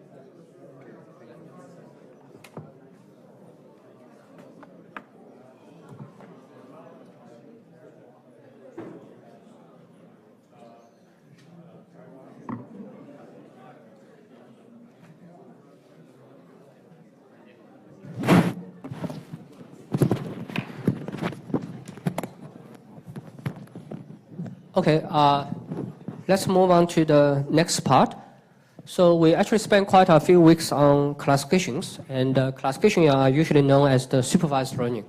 So the input are training data, usually in the form of extracted feature vectors, and the corresponding label. So we actually know it belongs to one of the classes. Of course, I mean, for regression, it's not classes, but it's some kind of numerical value. But anyway, I mean, we do have the labels, and we trust the labels are 100% correct. So again, this course is just like an introductory course, but in real life, there are actually a lot of other settings. For example, one of the scenarios is called a weak supervision. Okay, so you can imagine that, let's say, if you are a primary school student, right, you write some essays or whatever, or even if you write an essay. For example, my PhD student gave me some kind of draft. I will actually pick out a few important technical errors or whatever, right? But it doesn't mean that things I didn't pick up, for example, underlined, is correct. For example, it's purely grammatic errors or spelling errors. You know, I won't waste my time to pick up, I mean, do the proofreading, right? I just tell you, okay, there are a lot of let's say, spelling errors, please run some kind of a spell checker. Okay, or maybe I really pick out a few things that I cannot tolerate. Okay, but I will concentrate on a few more important kind of tasks. So you can think about this kind of supervision is actually weak supervision in the sense that everything I told you is correct, but if I didn't give you any feedback, right, I didn't label this one as correct or wrong, does not mean that it's correct. Okay, so how do you do that? So again, just one of the standard way is actually to change the loss function. So you actually try to maximize some kind of margin. Again, it's similar to the SVM idea, but it's roughly speaking, you are trying to say that if you look at one explicit feedback, the property of predicting the feedback label versus any other things will be much higher. So you want to maximize margin between the two. So that's one of the settings. The other kind of setting that, for example, if you do have a lot of, let's say, image, whatever, or document, you send out to your friends, or nowadays they are actually crowdsourcing. Okay, they are mechanical Turks or whatever. So you ask humans to do the labeling. Okay, and even if there are a lot of reasons affecting the accuracy, but even if all the workers are actually very conscientiously doing the labeling, there are still a certain chance that all of them are actually wrong. Okay, so basically, what if your label is actually very noisy?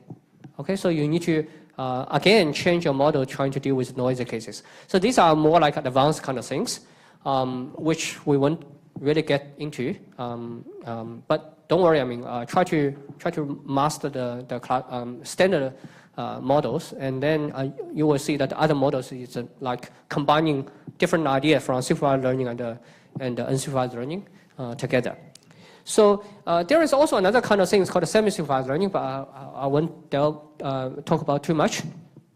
And it's not the last kind of, but another very common kind of learning is called unsupervised learning, which means there is no label. Okay, that almost sounds like the worst case. There is no label. But it turns out that it's actually a very important kind of task for a lot of reasons. Okay, for example, if you look at this picture, of course, I think for humans, we actually can recognize, okay, what are the names for each and every type of objects, right? Here, there are actually two types of objects, right? You even know the name and so on and so forth. But the problem is that if you think about you are a kid or infant, okay? Nobody teach you what is a seashell or whatever, okay? But it turns out that even for animals, okay, nobody teach them, right? There is no supervision, but they actually can learn to distinguish, okay, there are actually two types of objects, right? Again, this is a very simple example and a contrived example, but the whole point I want to make is that in everyday life, even before someone tell you, let's say, I can give you some kind of new gadgets, whatever, you don't know what it is. For example, for cars, right? I don't think many people can claim they have seen all the instances of cars, like even the same brand, they have different models, and each model might have different. Every year, they might change the design a little bit, right? So in theory, you haven't seen most of the cars, but basically you can actually have no problem understanding, okay, a new kind of, even if I can give you a model car, let's say a new concept car, you can actually have no problem recognizing this must be a car. So this kind of thing, learning is actually called unsupervised learning. So the actual mechanism behind it is still unclear to us, but obviously you can see that if you can do something like this, we can actually do very, very well. Okay, so this is more from the learning perspective, but in practice, there are heaps of scenarios where we do not have supervision, and we have to still need to do some kind of meaningful classification, if you like, again, quote and unquote. So we cannot say, okay, this group of things belong to class or positive class, but only thing we can say that this group of set of objects actually belong to the same group, or later we actually call it a cluster. We don't know the label for it. We don't know that, but we know that they should belong to the same group. The reason typically is because they are similar to each other compared to any other guys, which is out from outside the group, right? So that's the intuition, and you will see that after introducing some of the basics of clustering, we are going to talk about several categories of clustering algorithms, and they actually approach this goal, the common goal, from different angles. Okay, so again, quickly go through this. This is very similar to the classification problems. So for example, the previous problem is very easy, but this one is arguably much harder, and I don't think everybody agree on the same clustering result, right? So how to do that? I mean, of course, one is based on intuition or whatever, but that's not easily doable, implementable by a machine, right? You need to formulate some kind of things that machine can understand, and hence you can have an algorithm to do. So one of the things we can do, again, this is only one of the approach, is actually very similar to our classification task, is that we extract features. Okay, although we don't have label, we don't know the ground truths. What are the ground truths to group them into groups? And actually, we don't even know how many groups. Okay, that's actually the second question. We don't even know how many groups are there. So what we can do is that we can actually enumerate different kind of features. So for example, gender, whether they are wearing glasses, whether they have mustache, so on and so forth. And again, simply because we use something like this, but let's say if you can use some kind of classification method based on the cartoon figure, you can actually estimate the age, right? If you want something more fancy. Here it's like a very simple extraction which just give you binary attributes. Then you need to say, okay, then you can totally forget about the pictures, just like classification. And you want to compute some kind of clustering results. And typically what you do is that you actually can compute the distances between, or similarities between the training examples. Again, you can think about this is actually the first feature vector, and this is the second one. You can actually evaluate either the difference, which is usually done by certain kind of distance function, or evaluate the similarity, typically by some kind of similarity function. Okay, so this is, I just want to show you that this is actually one of the common approach. For example, again, this is very old example. It's again, the picture is very small, but it's like a video surveillance. So one of the problems is that you need to re-identify a person. So if you see that the person coming out of the lift from a security camera, and then the next time he actually come, you actually want to say, okay, this is the same person that visited, let's say, 2 hours ago, right? So again, one of these are actually the method before. You can see the method is coming from 1990s, so that's well before the current methods, generation of methods. But basically, what you do is that you extract features. So one of the features they extract is color histogram. So basically, again, you need to know some kind of color models. But basically, for you count within. First of all, they detect the humans you actually have a tracing box, and they actually look at how many different color pixels are there within the box. And essentially, they will convert, I think there is a small box there, into a histogram of color. So this is like a distribution or approximation to the true distribution of the colors within that tracking box. And then you can actually say if the person appears again, and if he didn't change the clothing too much, the two histograms will look alike. Again, I'm lazy, I just copied over. But in real scenarios, the two histograms, this one and this one, are not going to be identical, but they are going to be similar. Okay, and if you look at all the tracking boxes of humans and put them together, if you want to, if you do a clustering, then essentially they give you, they can give you the re-identification ability and also tell you how many people I have seen today, right? Okay, so this is actually only one of the approach. The other approach, which is pioneered by, I think, people studying the immune system, is that they actually, I think, again, my understanding that they actually do some kind of test on their immune response to some certain kind of whatever impulses. Then they actually measure the similarities. So you can see that, let me change the color. For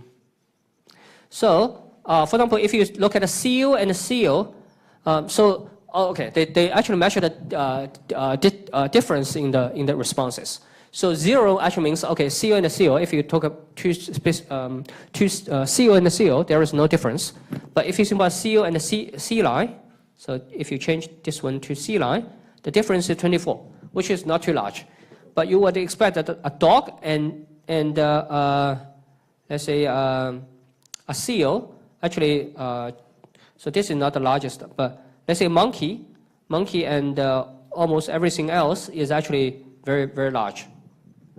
Okay, so based on this kind of experimental results, they want to come up with this kind of trees, which kind of is a data-dependent way to infer the evolution path, right? So based on, they actually developed some kind of UPGMA algorithm, which is a specific kind of hierarchical clustering algorithm that we will cover.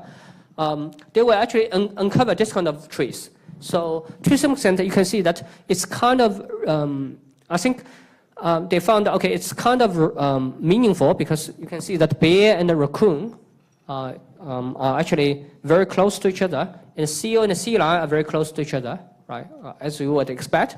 And then it's kind of, they are close to each other, then they are actually more close to weasel, and then finally dog, and then finally cat, and finally monkey. So monkey are most remote to this bunch of animals. Okay, so they actually do found that, okay, the result does not agree with the scientific findings they have. So what they do is that they actually blame the algorithm. So they actually change the algorithm a little bit. So again, it's called the neighborhood adjoining trees. But it's just like a small change in the algorithm, and they produce arguably better results. So basically what they found is that now these two are still the same, but now the next similar groups are actually between bear, raccoon, and the dog. Okay, and then with the CO and the sea lion, and finally the weasel. Okay, so this is actually another kind of problem setting where we don't extract feature vectors. We only compute the similarity or distance between any two objects. So to some extent, we just talk about a kernel, right? So you can think about, actually, some of the kernel learning is just trying to learn this kind of matrix. It's called a kernel matrix. So basically, this is essentially similar to another approach. And we're already seeing some kind of similar ideas in SVM as well. Okay, so the rest are different kind of applications of clustering. For example, we have pictures, and currently, again, I think I got this picture several years ago from Flickr. So basically, they rely on humans to put up the right tag. But essentially, if you do some kind of clustering, I think this is a kind of a research project they're their screenshot says, okay, you can actually fairly reliably to do some kind of clustering. It's not shown here, but if you think about the Eiffel Tower, right? So almost everybody who went to Paris will take a shot for a picture of it. So if many of them actually upload it, although there is no, I mean, not many of them will actually say, okay, this is Eiffel Tower, but essentially, but just based on the photo shots, again, you can think about, okay, it could be sunny, it could be cloudy, whatever. The weather condition will be different, the angle will be different, and so on and so forth, and the person in front of the tower will be different, if any. But basically, they were actually found, okay, despite the small differences, they are actually very similar to each other. So you, arguably, these kind of things can be clustered fairly well, as long as you find a good similarity or feature extraction method. So there are actually other uses, let's say clustering in social networks. It's well known that we form communities, right? And it's important. For example, if nowadays there are applications where they want to do some kind of target so-called sponsored search or advertisement, because that's the major revenues, right? If you know the inference, I mean, first of all, the configuration of these kind of communities and the inference, who is the leader within the community and so on and so forth, you can actually deliver your ads much more accurately. And you can calculate how many expected coverage, how many people your message might get through, at least they can see, right? So there are actually a lot of examples. So I won't talk too much about this, and we'll just go back to the technical slides.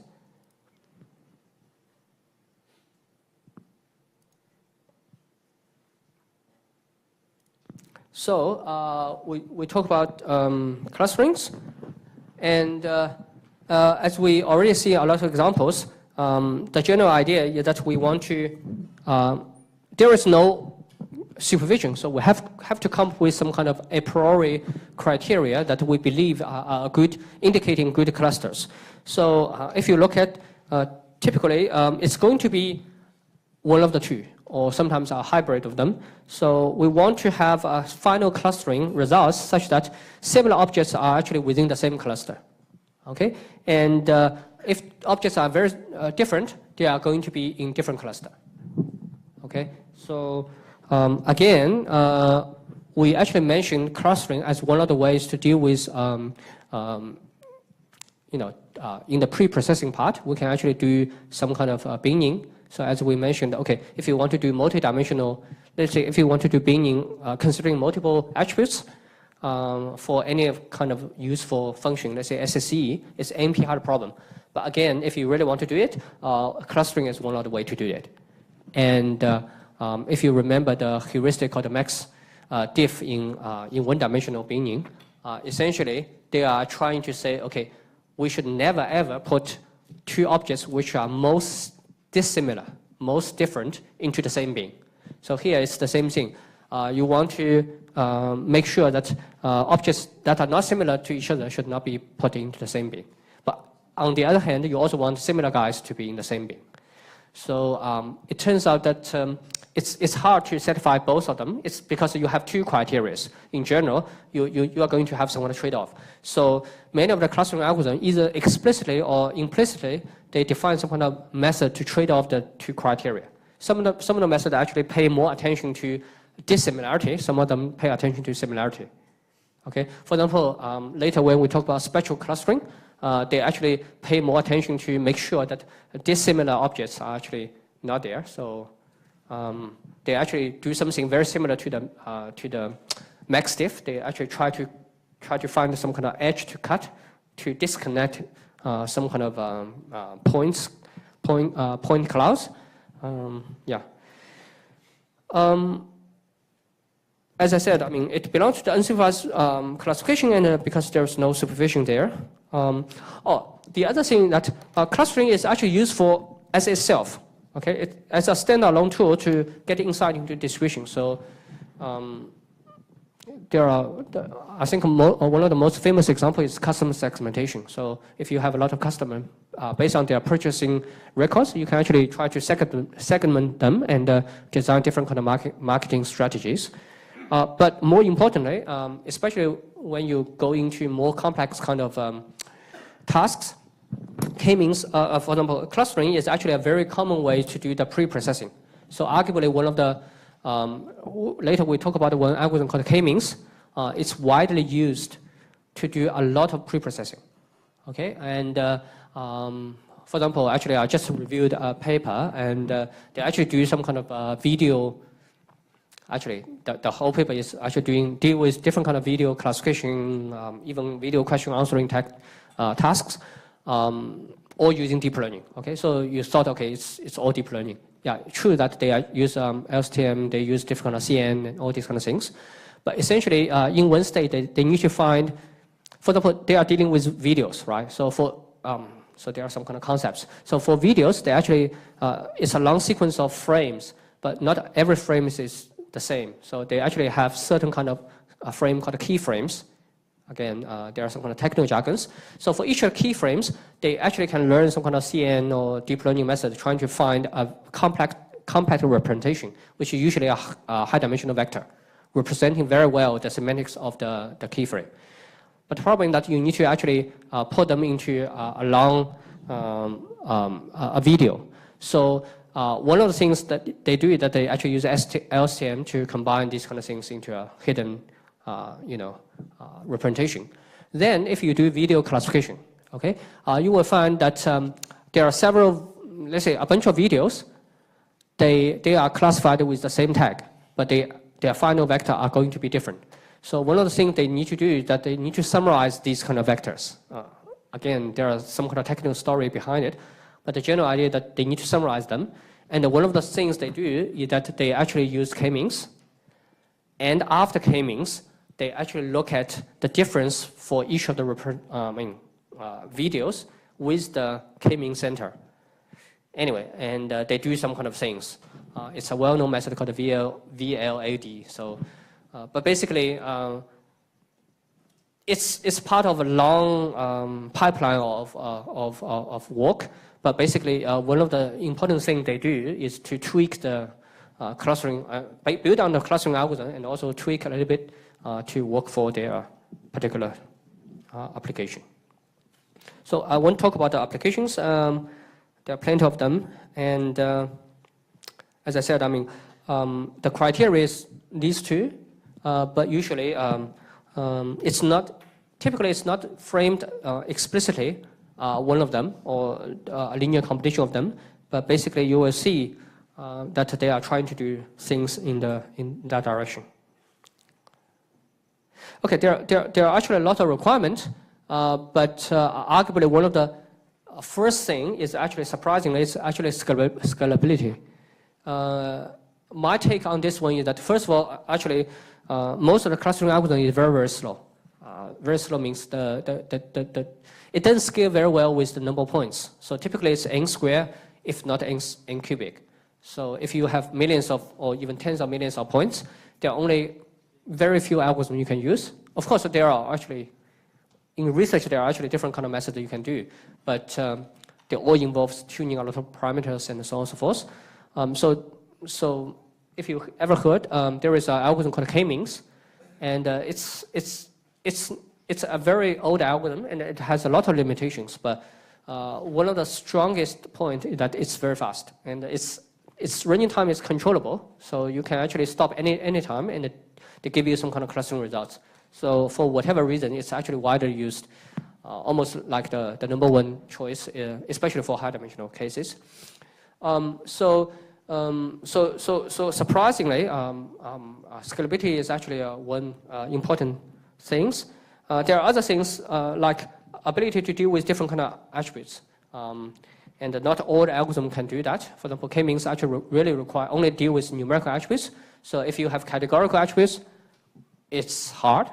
There are different ways. You can either reduce to numerical ones, or you can use someone which based on similarity rather than reduce everything to a numerical feature vector. Okay, so let's look at some kind of preliminaries before we talk about some detailed algorithm. So the first thing we need to do is that, as we mentioned before, unlike the clustering unlike classification, the input for the clustering algorithm typically assume one of the two forms. The first form is the usual feature format. So this is actually the data matrix. Okay, so this is like each row. Again, data matrix means each row is a training. Again, we still call it training. Is a training data point and with m-dimensional features. Okay, and the other one is actually called the dissimilarity matrix. But again, this is because we use distance. Okay, if you change the distance into similarity, it's going to be a similarity. So basically, it's going to be a similarity matrix. Okay, it's going to be a similarity matrix if you use similarity. So it's almost all easy to, I mean, I don't even need to tell you what matrix it is because you can determine purely from the shape. Okay, the previous one is actually n by m. So n being the number of features and the n means how many training examples you have. And usually n does not equal to m, right? Typically, n does not equal to m. And then for the second one, it's going to be a square matrix and it's going to be a diagonal matrix. Okay, so most likely it's going to be a diagonal because we prefer some kind of, for most of the similarity or dissimilarity functions, they are symmetric. So the reason this looks like diagonal is because this is D32, this one should be D23. So this means what's the distance or what's the dissimilarity between object 2 and object 3? And typically, the distance function is symmetric, which means the answer should be the same as the distance between D3 and D2, or O3 and O2. Okay? Of course, there are scenarios where this is not symmetric, but again, these are definitely not trivial cases, so we don't discuss it here. Okay, so another thing that for the first type of things, we actually need to extract features. So although we actually already do something similar to this in classification, and many of the principles actually we discussed here still applies, but for clustering it's even more important because in classification we still have labels, we still have supervision, we can actually do something. But here, later you will realize that why a clustering algorithm works is purely based on some kind of notion of similarity or distance. So, usually the similarity distance is depending on how you pre-process the data. So that's why the pre-processing part is even more important. So here we actually talk about how to deal with different kind of variables. So as I said, if for numerical variables, in the pre-processing part we already have different kind of ways. For example, we have something called a standard normalizer in scikit-learn, if you still recall. So basically, it normalized a column of the data matrix, which are the feature vector for all the objects, into zero mean and one standard deviation kind of distributions. So they actually do this by the proper scaling and shifting. So apart from that, one of the things people typically do is a slight variation of that normalization called the mean. It's actually called, they don't have a standard name, but basically what they do is that they actually shift everything by the mean. So this is similar to the standard normalizer. So by doing these kind of things, the expectation of this variable z, the new feature value, will actually be zero-centered. The mean will be zero-mean variable. Because if you take the expectation here, it will actually be zero because this part doesn't matter as long as it's not zero. The expectation will always be zero because you shift by the oops.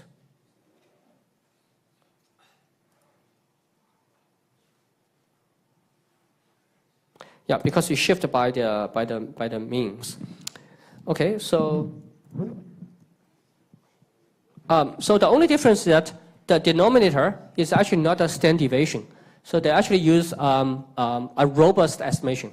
So why it's a robust estimation is because this one is actually the mean absolute deviation. To some extent, it's actually the L1 version. And if you use the standard deviation, it's going to be L2 version. So L2 version will be take the difference, raise to the power of 2, and sum them together. Okay. As you can see that if one of the values actually is outlier, so which means, let's say it's erroneous, so it's wrong, let's say you miss a decimal point or whatever, the value, so this, if the value is very far away from the mean, so m is the mean, right? It will actually become very large value, and if you raise it to the square, it will be even larger.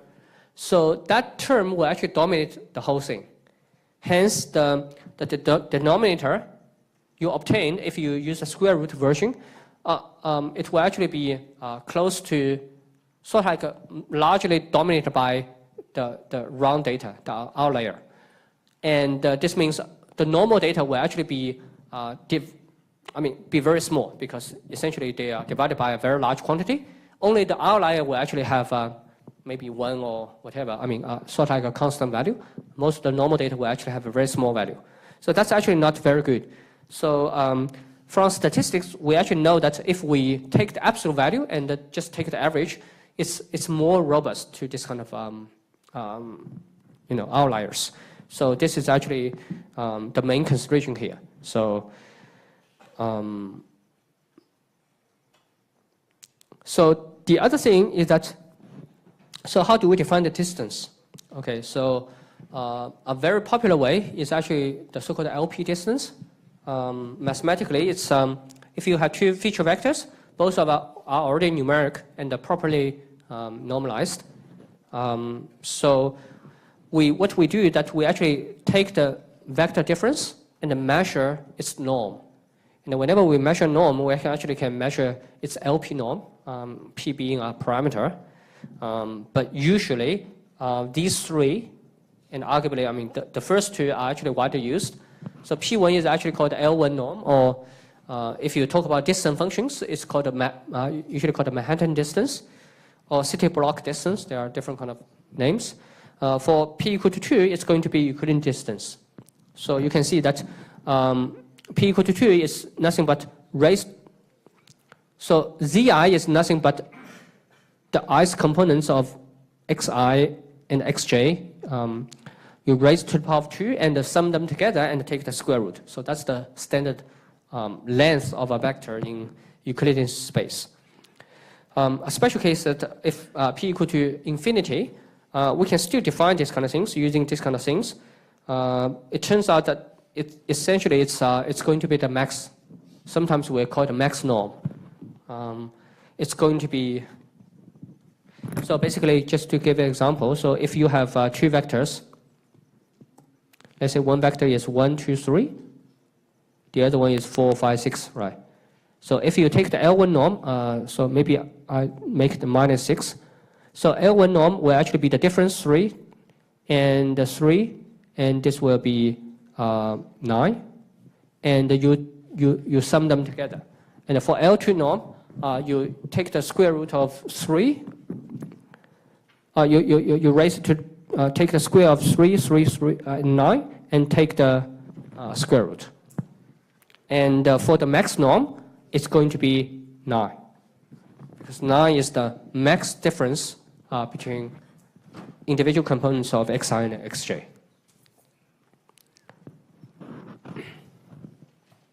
So these are actually methods for dealing with general numerical vectors. There are actually other distances. In general, we can actually put some kind of covariance matrix in evaluating the distances. If we suspect, okay, different dimensions actually, or in this case, different features have some kind of correlation. So one thing you need to know that here is that the reason we actually can do this kind of norm is because we actually think each component, HIK, is actually on a base, EI, EK, and each of the base are actually orthogonal to each other. Okay, but if they are not, to calculate their distance, you need to factor into the correlation between the bases, and in general, you actually need to have a covariance matrix there. Okay, and for other type of objects, for example, even for the let's say if xi is a special kind of indicator variables, Let's say just like in our project, if each component of xi is only 0, 1, you can interpret it as some kind of set, and we can actually use set-based similarity functions. One of the common things is called Jaccard. So Jaccard is a common thing about the set. Let's say if you have a set which is A, B, C, and the other set is A, C, E, then the Jaccard between A and B is nothing but the intersection size over the union size. So the intersection of these two guys will actually be A and C, so the size will be 2, and the union will actually be A, B, C, E, which will be 4, so it will be 0.5. Okay, so Jaccard is actually a well-known mathematically defined method to deal with the set similarities. So there are actually other kind of things. So Pearson correlation actually evaluates if you have two sequences. So the two objects are actually two sequences, how strongly they are correlated and in which direction. So two things could be inversely correlated. I think in the weather notebook, if you look at the Sydney weather prediction kind of notebook in our decision tree part, we actually evaluate the correlation. So it's actually using the Pearson correlation. So whenever we talk about distance, at least in this course, we actually assume we are dealing with a metric distance. And again, it's actually a very important concept because whenever you're dealing with, for example, if in some scenarios you can define your own distance function, but the first thing you need to ask is whether the distance function is metric or not. Because if it's not metric, it means many of the indexing method and many of maybe the clustering method does not apply. At least in theory, it doesn't apply. It might give you some kind of glitches. So if you are not doing anything innovative, then new, novel, then probably you don't encounter too much of it, because most of the distance we talk about is actually metric. So metric actually means, okay, you need to satisfy the following 4 conditions. The first three is actually very common, which means, okay, the distance should be non-negative. The distance is only 0 if you are evaluating the same object, I and I, and distance should be symmetric, right? And the final one is the non-trivial one. It's called a triangular inequality.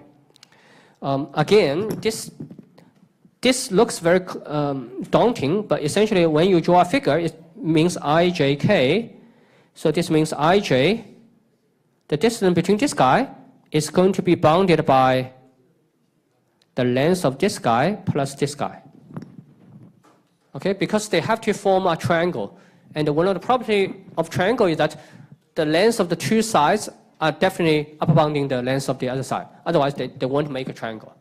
Okay, so you probably get some idea of if the distance function satisfies this kind of constraint, it means if I know I is kind of if I know the distance between I and k, right? And so basically, if I know this edge and I know this edge, I can have some rough estimate of how dissimilar or how similar I and j are. Okay, because their distance is bounded. Actually, you can lower bound the distance as well. Okay, the lower bound is actually the difference between the two edges. Take the absolute value. Okay, so and you can upper bound it by this triangular equality. So this actually means that if the distance function satisfies these kind of conditions, if you know some kind of partial information, you can infer some kind of bounds on the unknown quantities. Whereas if the distance function does not satisfy these kind of things, it's possible that you have I which are similar to j, I similar to k, and the j is also similar to k, but I and the j are totally different, right? Then arguably this is actually a very hard scenario to deal with. And if you think about clustering, so I might find some good starting guys as k, and they say, okay, bring your friends in, right? So k bring I in and bring j in, but it turns out I and j are totally different. They are not compatible. They are always fighting, right? So which means, okay, this will bring a lot of trouble to the clustering. So that's one informal understanding why we talk about these kind of things. And again, as I said, I mean, it doesn't comes into being unless you do something different. For example, what if I want to define some kind of distance function or similarity function on strings? Okay, and if you know, one of the common definitions is actually based on so-called edit distance. It's like how many letters, what's the minimum amount of letters I can change, insert, delete, and modify to change one string to another. Okay, so first of all, you need to know whether this distance is actually satisfied the condition or not. If it is satisfied, actually some of the algorithm actually can be used. So I'll skip this one. So another kind of type of variables we need to deal with is the binary variables. So actually in our motivating example, cartoon example, we already have it. So for binary variables, for example, we actually have object I, and there are 1, 2, 3, 4, 5, 6, 7, 8. We actually find 8 features, and that's the feature vector for I, and that's the feature vector for J, right? Now we actually need to evaluate the distance or similarities. Essentially, they are counter to each other. So how do we do that? So there are actually 2 cases. One case is called symmetric. Oops.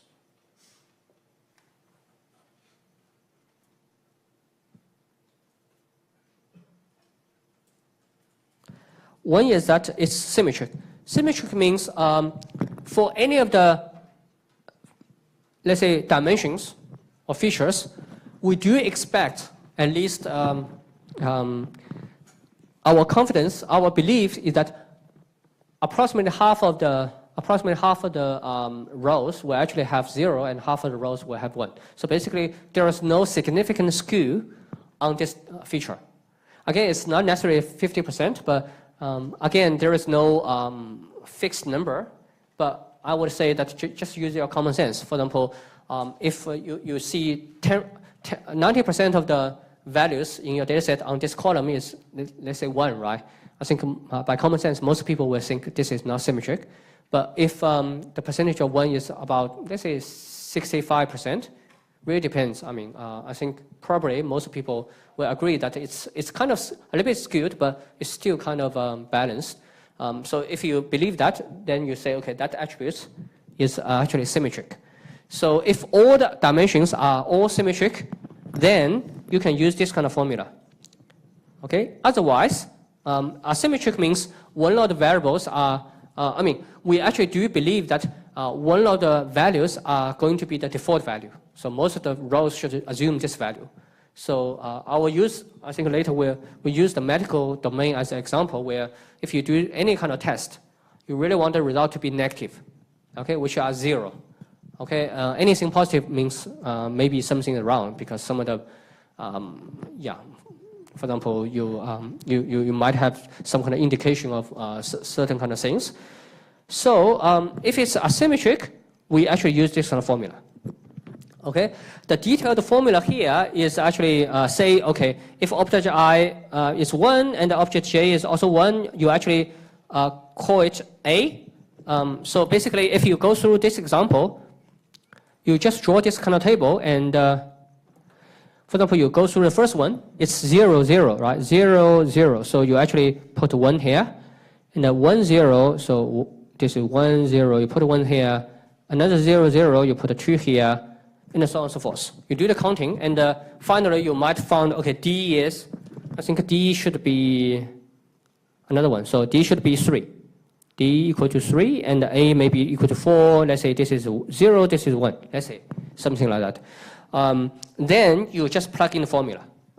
Okay, that's the, I would say the memory. You just memorize the formula. But essentially, you don't really need to do that. Okay, you just understand. Okay, if it's symmetric, essentially what you do is that you actually look at how many of them. So B plus C is the number of cases that are different. Total number of cases that are different, and divided by the total number of cases, total, right? So A plus B plus C plus D is how many dimensions you are talking about. So in this case, it's 8, right? So if we do this one, this is 8.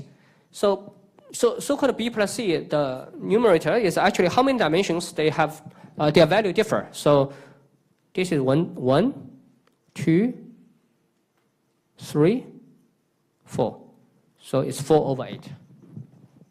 Okay, I never ever remember this kind of formula, but essentially it's a very common thing. You want to measure the difference.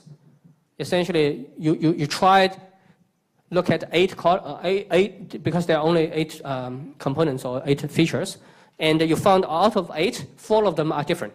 Then definitely distance should be proportional to that. So again, it's defined at 4/8. So here, all you need to do is that the numerator is still the same thing. It's still the number of cases is different, right? The denominator is nothing but the total minus the trivial case. The trivial case, if you don't remember, is the 0 case. So if we go to the same example here, which is a different color, this is still 4. Okay, the number of difference is still the same thing. So you performed 8 tests essentially, but we need to remove the trivial cases. The trivial case is that both of them says they don't have any disease. For example, if we interpret the feature as have certain kind of indications.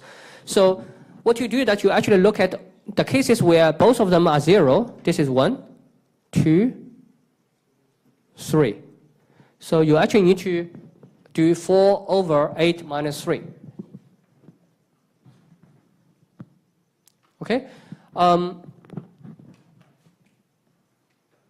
Basically, I think to convince yourself, it actually means if both of, so basically, this kind of distance actually just trying to say how different you are, right?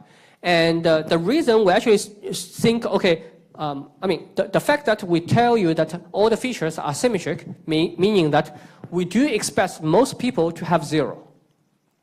Okay, so if both of you actually shows 0 on this dimension, it does not tell us any meaningful information because we do expect that's the norm rather than exception. Okay, we do expect this to be true. For example, just like you expect when it rains and the ground will be wet. So that's why we actually need to discount these kind of things. We only look at interesting cases, and that's it. And another way is that you actually can think about this as a Jaccard. That's exactly why it's actually called the Jaccard coefficient. So an equal way to think about this is that we can convert this kind of vector. So these are actually vectors, right? They can be converted to some extent to a set. Okay, how do you do that? So I call each dimension A, B, C, D, E, F, G, H, right? So the object I, if you convert it into a set, it's nothing but B, D, G, right? And the object J will actually be E, G, H. Now, you actually use the Jaccard, which is the intersection between them. So the intersection will actually be 1, right? And the union should be 5. So the Jaccard is a similarity. Jaccard is a similarity because if the two sets are the same, Jaccard is 1. Here we want distance. Essentially, here this is a distance. So we can actually do 1 minus Jaccard. Right? Similarity is 1/5. 1 minus that one is the distance. Okay, so that will actually give you the same result. Okay, so that's the example. So I won't go through it, but essentially you can play with yourself. And again, once you understand the idea, you don't even need to calculate, remember the formula. It's fairly simple. Again, you can see that here it's all the, here you can see these are all tests and abnormal things, whether you have fever or not, whether you are coughing. So these are, by common sense, they are assumed to be asymmetric binary variables. So another kind of thing is that what if for categorical ones or nominal ones, for example, we have different kind of color. So again, we have 2 methods, but essentially these 2 methods are the same. So basically, you should look at how many times they are the same. Okay, you can think about I. Let's say if you have, let's say color 1, color 2. So this is red, this is green, this is red, this is yellow. Let's say IJ. And so on and so forth. You might measure color at the different parts of the objects, right? Then basically it looks, the distance is nothing but, these are the total number of colors, let's say 2. Out of the 2s, how many of them actually are different? So, which essentially is the same as this simple matching. So it's just like a simple extension of simple matching from binary case to more than 2 categories. Because binary case you only have 0 and 1. Now here you have, for example, here you have 4 different colors. But essentially the idea is the same. And the so-called one-hot encoding give you the exact same result. So basically you actually convert this kind of things into a one-hot encoding format, become binary variable, and then you can use the binary variable to measure the distance. So another one is actually called ordinal. So sometimes the absolute value doesn't matter. For example, when we talk about the rank of a student in a class, even if the second place student actually, the difference between the final marks between the second and the top student is only, let's say, 0.2 or something. But it doesn't matter. I mean, basically the second student is ranked the second. But if the second student actually, the mark difference is 10, let's say, out of 100, or even 30 out of 100, it still doesn't matter as long as he is still the second highest. Okay? So this kind of ordinal variable means, okay, sometimes if we only care about the rank, we actually want to convert the numerical values, which typically computed by some kind of scores, into some kind of uniformed rank space variables. So the detailed formula here is essentially a scaling. So you actually have some kind of rank, and you actually scale by the total number of objects there. Okay, and the reason you do the -1 is essentially to make sure that because this starts with 1. Okay, so that's nothing. It's just make sure that the first ranked objects is the final z value, the transformed feature value is 0, and the tail one is actually have a value of 1. And finally, we actually have again, in reality, there are actually a lot of variables which are so-called racially scaled variables. So one of the typical examples is, let's say, GDP or wealth or consumption of water in different countries or whatever, or in different regions. So if you plot the data, it typically looks like this one. So it can go both ways, right? So let's say just a GDP per capita. So you might have only a few countries where the GDP is above, let's say I don't know the number, let's say 20K, okay? And many of them actually are on the tail, right? So so in this case, I mean, if you really plot a figure, so that's why in actual machine learning projects, it's very important to utilize visualization. At least you need to understand what data looks like. So although, I mean, so if you really plot it, you will actually find that, okay, the range of the variables actually differ too much. Okay, maybe in some poor countries, the GDP is only, let's say $20, right? Let's say if it's the top country is, let's say 100K. So 100K versus 20, it's on several order of magnitude differences. So one of the way I mean, at least from empirical kind of motivation, is that you want to bring them down into the same range, or at least reduce the gap. So what you can do is that you take the log. Okay, so it's very common that you actually take the log to do that. So this is actually one of the motivation, because some of the variables, there are actually different kind of things you can explain. I mean, some of the variables, if you ever heard about something called log normal, So there is a distribution which argues that there are certain variables. If you take a log, the y-IIF become a normal distribution. So normal distribution, you can actually do a lot of things with it, right? So if the original x take the log will become a normal distribution, then original x is called a log normal distribution. And there are other distributions like, which looks kind of similar, but it's not really log normal. But usually taking a log actually solve a lot of problems. So another common case for this kind of ratio scaled variable is actually the real measure. Okay, if you know, when we measure the level of noise, we use decibel, right? So 50 decibel and 60 decibel, let's say 40 decibel and 80 decibel, it's not that 80 decibel is just 1 times louder than 40, because essentially decibel is taking the log. Because for many natural measurement,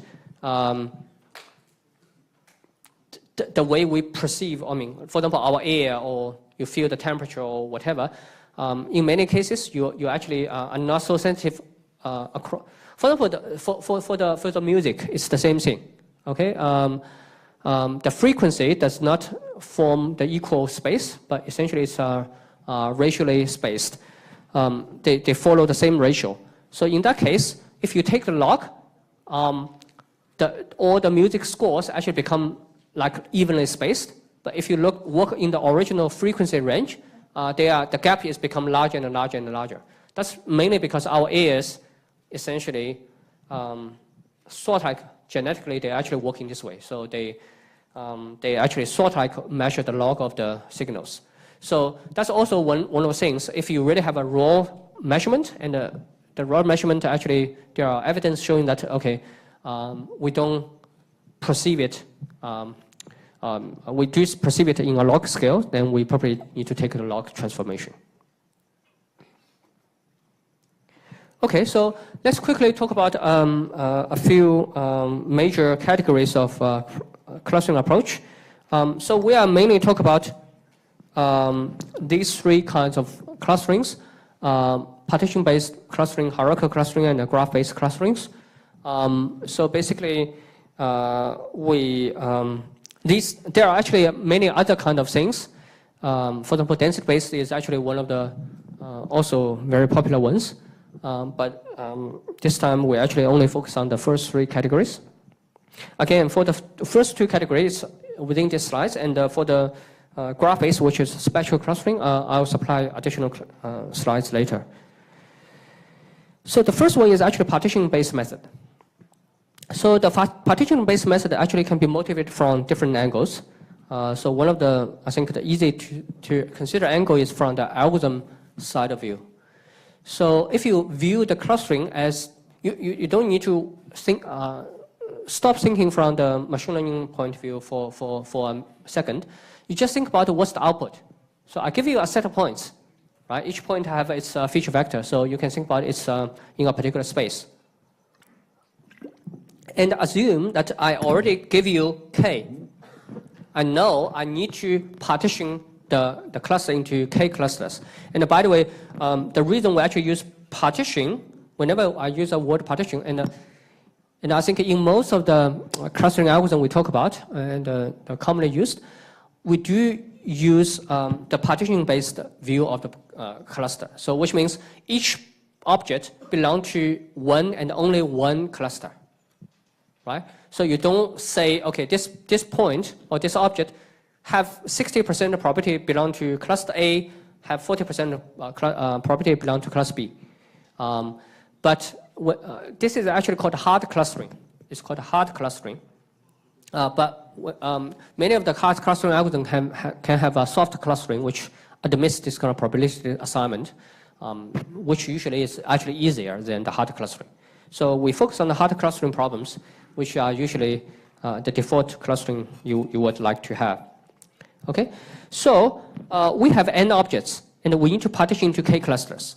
So the assertion, you need to observe that the assertion that no matter how you do it, you are going to have a subset of the n objects in one cluster and another subset in another cluster, and so on and so forth in each of the k clusters. Okay, algorithm speaking, you can the naive algorithm that you can enumerate all the possible ways to partition n objects, let's say 10 objects, into 2 parts. Let's say k equal to 2. Let's make it simple. There are actually many different ways you can do the partitioning. Okay, in fact, I think the number of partition is called, I think it's called the Bell function, or the second Bell function, or whatever. So basically, it grows exponentially with the number of objects and the number of clusters. So, which means for a large number of points and for non-trivial case, there are many ways you can partition them into different clusters. Then, which one we should use? Now we actually come back to the sort of like a typical machine learning point of view, in the sense that you need to frame your desirable properties of the outcome into some kind of mathematical formulation. So here, what we do is that we need to formulate a cost function or loss function or whatever. Okay, so there are some kind of mathematical notations here. So what we have is that we have xi is a point. Okay, so we do have first of all we need to define a function. So assume that we actually finally have a cluster, and we need to, let's say, for example, if we have this x1, x2 here, and x3, they belong to one cluster, cluster A. Okay, we need to measure how good it is to put x1, x2, x4 into this cluster versus, for example, if you have another one which is x4, right? What about this cluster, right? This is cluster A prime. So we need to have a cost function so that we can know whether we prefer CA, cluster A, or cluster A prime. Okay, these are 2 different configurations. They have the same number of points, and they have larger overlap. X1, X2 belong to both of them. But the thing is that which one should I choose as the third member, X3 or X4? Okay, so what we do is that we actually say, okay, this is our cost function. So first of all, for this cluster, we need to find a center. And you can think about center as a function or variable or whatever, because we can define different kind of version of center. And later you will see that for some of the practical algorithms, they actually allow more than one point as a center. Okay, but these are more advanced versions. So we actually define some kind of center, and then we can say, okay, how far away each xj belong to the cluster is from the center. Okay. So my example is not really good, but for example, if I move x4 to be, let's say x4 is here, right? Then, intuitively speaking, we don't want the second cluster. We want CA rather than CA prime. This is because with the proper defined center of the cluster, you will actually find, if you calculate cost, the cost of CA is smaller than cost of CA prime. Okay? Hence, we actually, this kind of cost function help us. So if you look at the formula, we actually use L2 distance. Again, we are talking about the standard. This actually leads to the k-mean algorithm, and that's almost like the standard way you try the problems. But again, there is nothing which prevents you from using any of the other matrix functions. So you can use L1, you can use L3, or you can use whatever function as long as it's metric. Okay? So basically, we stick with L2 version. So L2 is actually here. So if you draw this is the norm. This is called the L2 norm, which is nothing but the Euclidean distance of the vector. I mean, sort of like 2 points, or the length of the vector, and then you take the square. Okay. So again, this is actually very similar to the binning. So this is, you can think about this is essentially a multidimensional generalization of the SSE.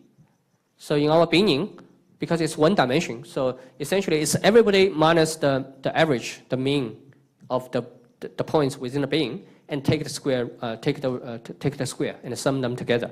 So here is essentially generalizing into multi-dimension. And also how to choose the center. So as I said, I mean, there are different kind of things you can do. if you don't have any preference, okay, so for example, if I do have some kind of preference for whatever strange reason, later you will see that, for example, one of the preferences is that I want my center of a cluster to be one of the data points of the cluster. So if you have this kind of constraint, the problem actually becomes a slightly different problem. Okay, and actually the algorithm becomes much harder, in terms of complexity and how to approximate it. We can start with the very simple and naive setting where you don't have any preference on how to choose the center. So how do you choose the center?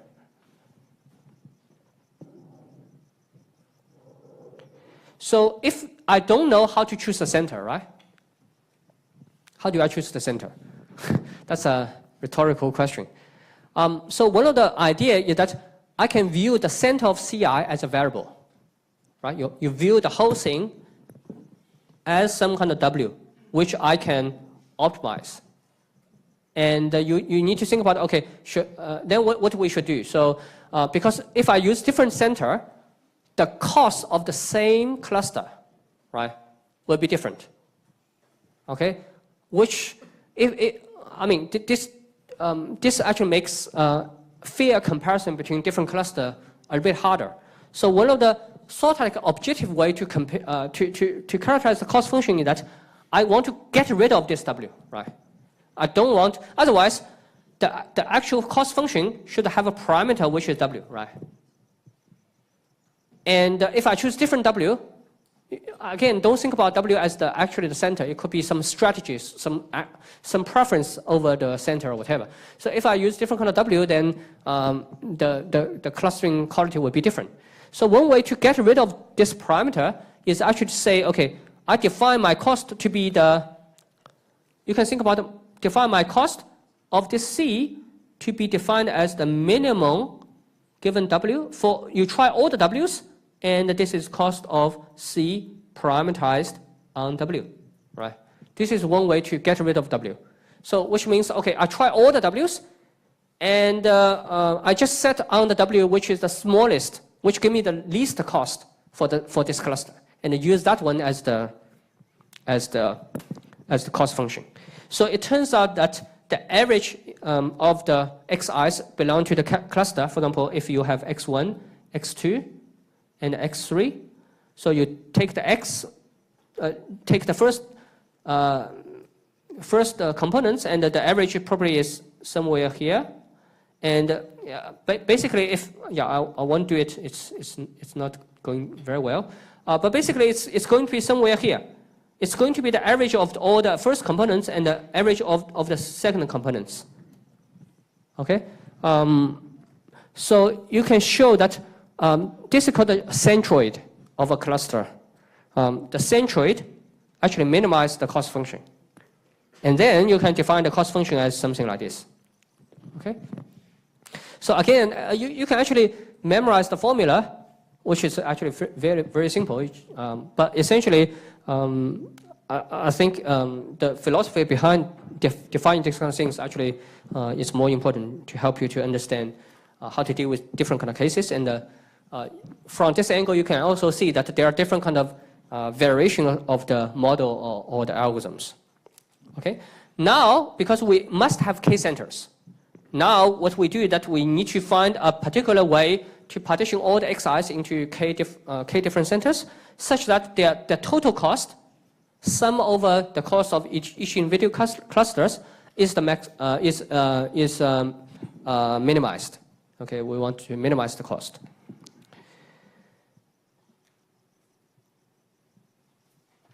Okay, so it's an optimization problem. As I said, it's going to be, first of all, there are very bad results from complexity theory saying that it's actually NP-hard, which means it's very hard. It's almost impossible for you to find a polynomial time algorithm. And also, if you just want to try the brute force method, it's going to be, you can see that it's at least very large number trying to enumerate all the partitions. So basically, it's impossible to do it to find an optimal solution. So instead, what we do is that we try to find some kind of local solutions, and k-means is actually one of them. Okay, so I'll quickly talk about the k-means because the algorithm is actually very simple. So what they do is that first of all, what they do is that they actually initialize the k centers randomly. So because you need to have k clusters, and we just randomly pick a few points as the center. The points can be one of the data points, or it can be any points. Okay, again, k-means actually this is called the initialization, and the k-means usually have different kind of initialization strategies, but usually they actually pick the data points. There are some reasons favoring this kind of choice, and then once you have the center of the points, this induces some kind of partitioning over the data points. Okay, so what we do is that we actually can assign each object to the nearest cluster. Okay, and by doing this kind of things, the cluster, you actually have initial cluster membership. So initially, the first initialization only have the centers, and with the center, this induce who belongs to this center cluster. And once you have the memberships, you can actually compute a new center. This is because, as we said, this center should be the one which minimize the cost. This center should be the one minimize the current clustering cost. Okay, so then you actually do this repeatedly. So let's look at one example. So this is actually one example, and we actually randomly pick 2 points, this one and this one, as the initial points. And as long as you do something like this, each point, for example, here, you can actually calculate distance between this is class 1, this is class 2. Okay, center 1, center 2. You can actually have D1 and you have D2. And obviously D1 is smaller than D2, right? So this point actually belongs to C1. So C1 actually get the topmost points. And you do this so on and so forth. Basically it will, the outcome will actually draw as this kind of things. So you don't need to worry about the shape. The shape, this kind of shape is actually just to give you some kind of visual clue. But the main thing is that these 1, 2, 3, 4, 5, 6, these 6 points actually belong to the first cluster. Okay? But the problem is that once you decide, okay, these guys belong to C1 and C2, class 1 and class 2, the original class center, which is here, is obviously not a center which minimizes the cost function. Because if you look at this, this is way outside, right? So based on the definition, we actually need to find the minimum cost function. And the minimum cost function is going to be the centroid, which is sort of like in the middle, I think, yeah. So you can see that the new center is going to be here. So that's going to be C1 prime, it's updated center. And again, the second one will actually be C2 prime here. And because the center actually moves, right? The membership of the points will actually change. So you can see that the next step, the next step, this is one center, this is actually the other one. So contrast these two. So look at this point. This point originally belonged to the first C1, and now this point actually belongs to the new C2. This is mainly because the center of the cluster actually changed. Okay? So the k-means is actually a very simple iterative algorithm which says, okay, you actually always alternate between 2 steps. One step is to, update, given the center, you need to find the membership. Membership means which point belongs to which center. So this is like the membership. And once you have the membership, as long as membership changed from the last iteration, you need to update your center. And then you iterate again and again until some kind of convergence. Okay? So that's the general high-level view of the k-means algorithm. And for the rest of the k-means algorithm and its variations, we will do it next time. Okay.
真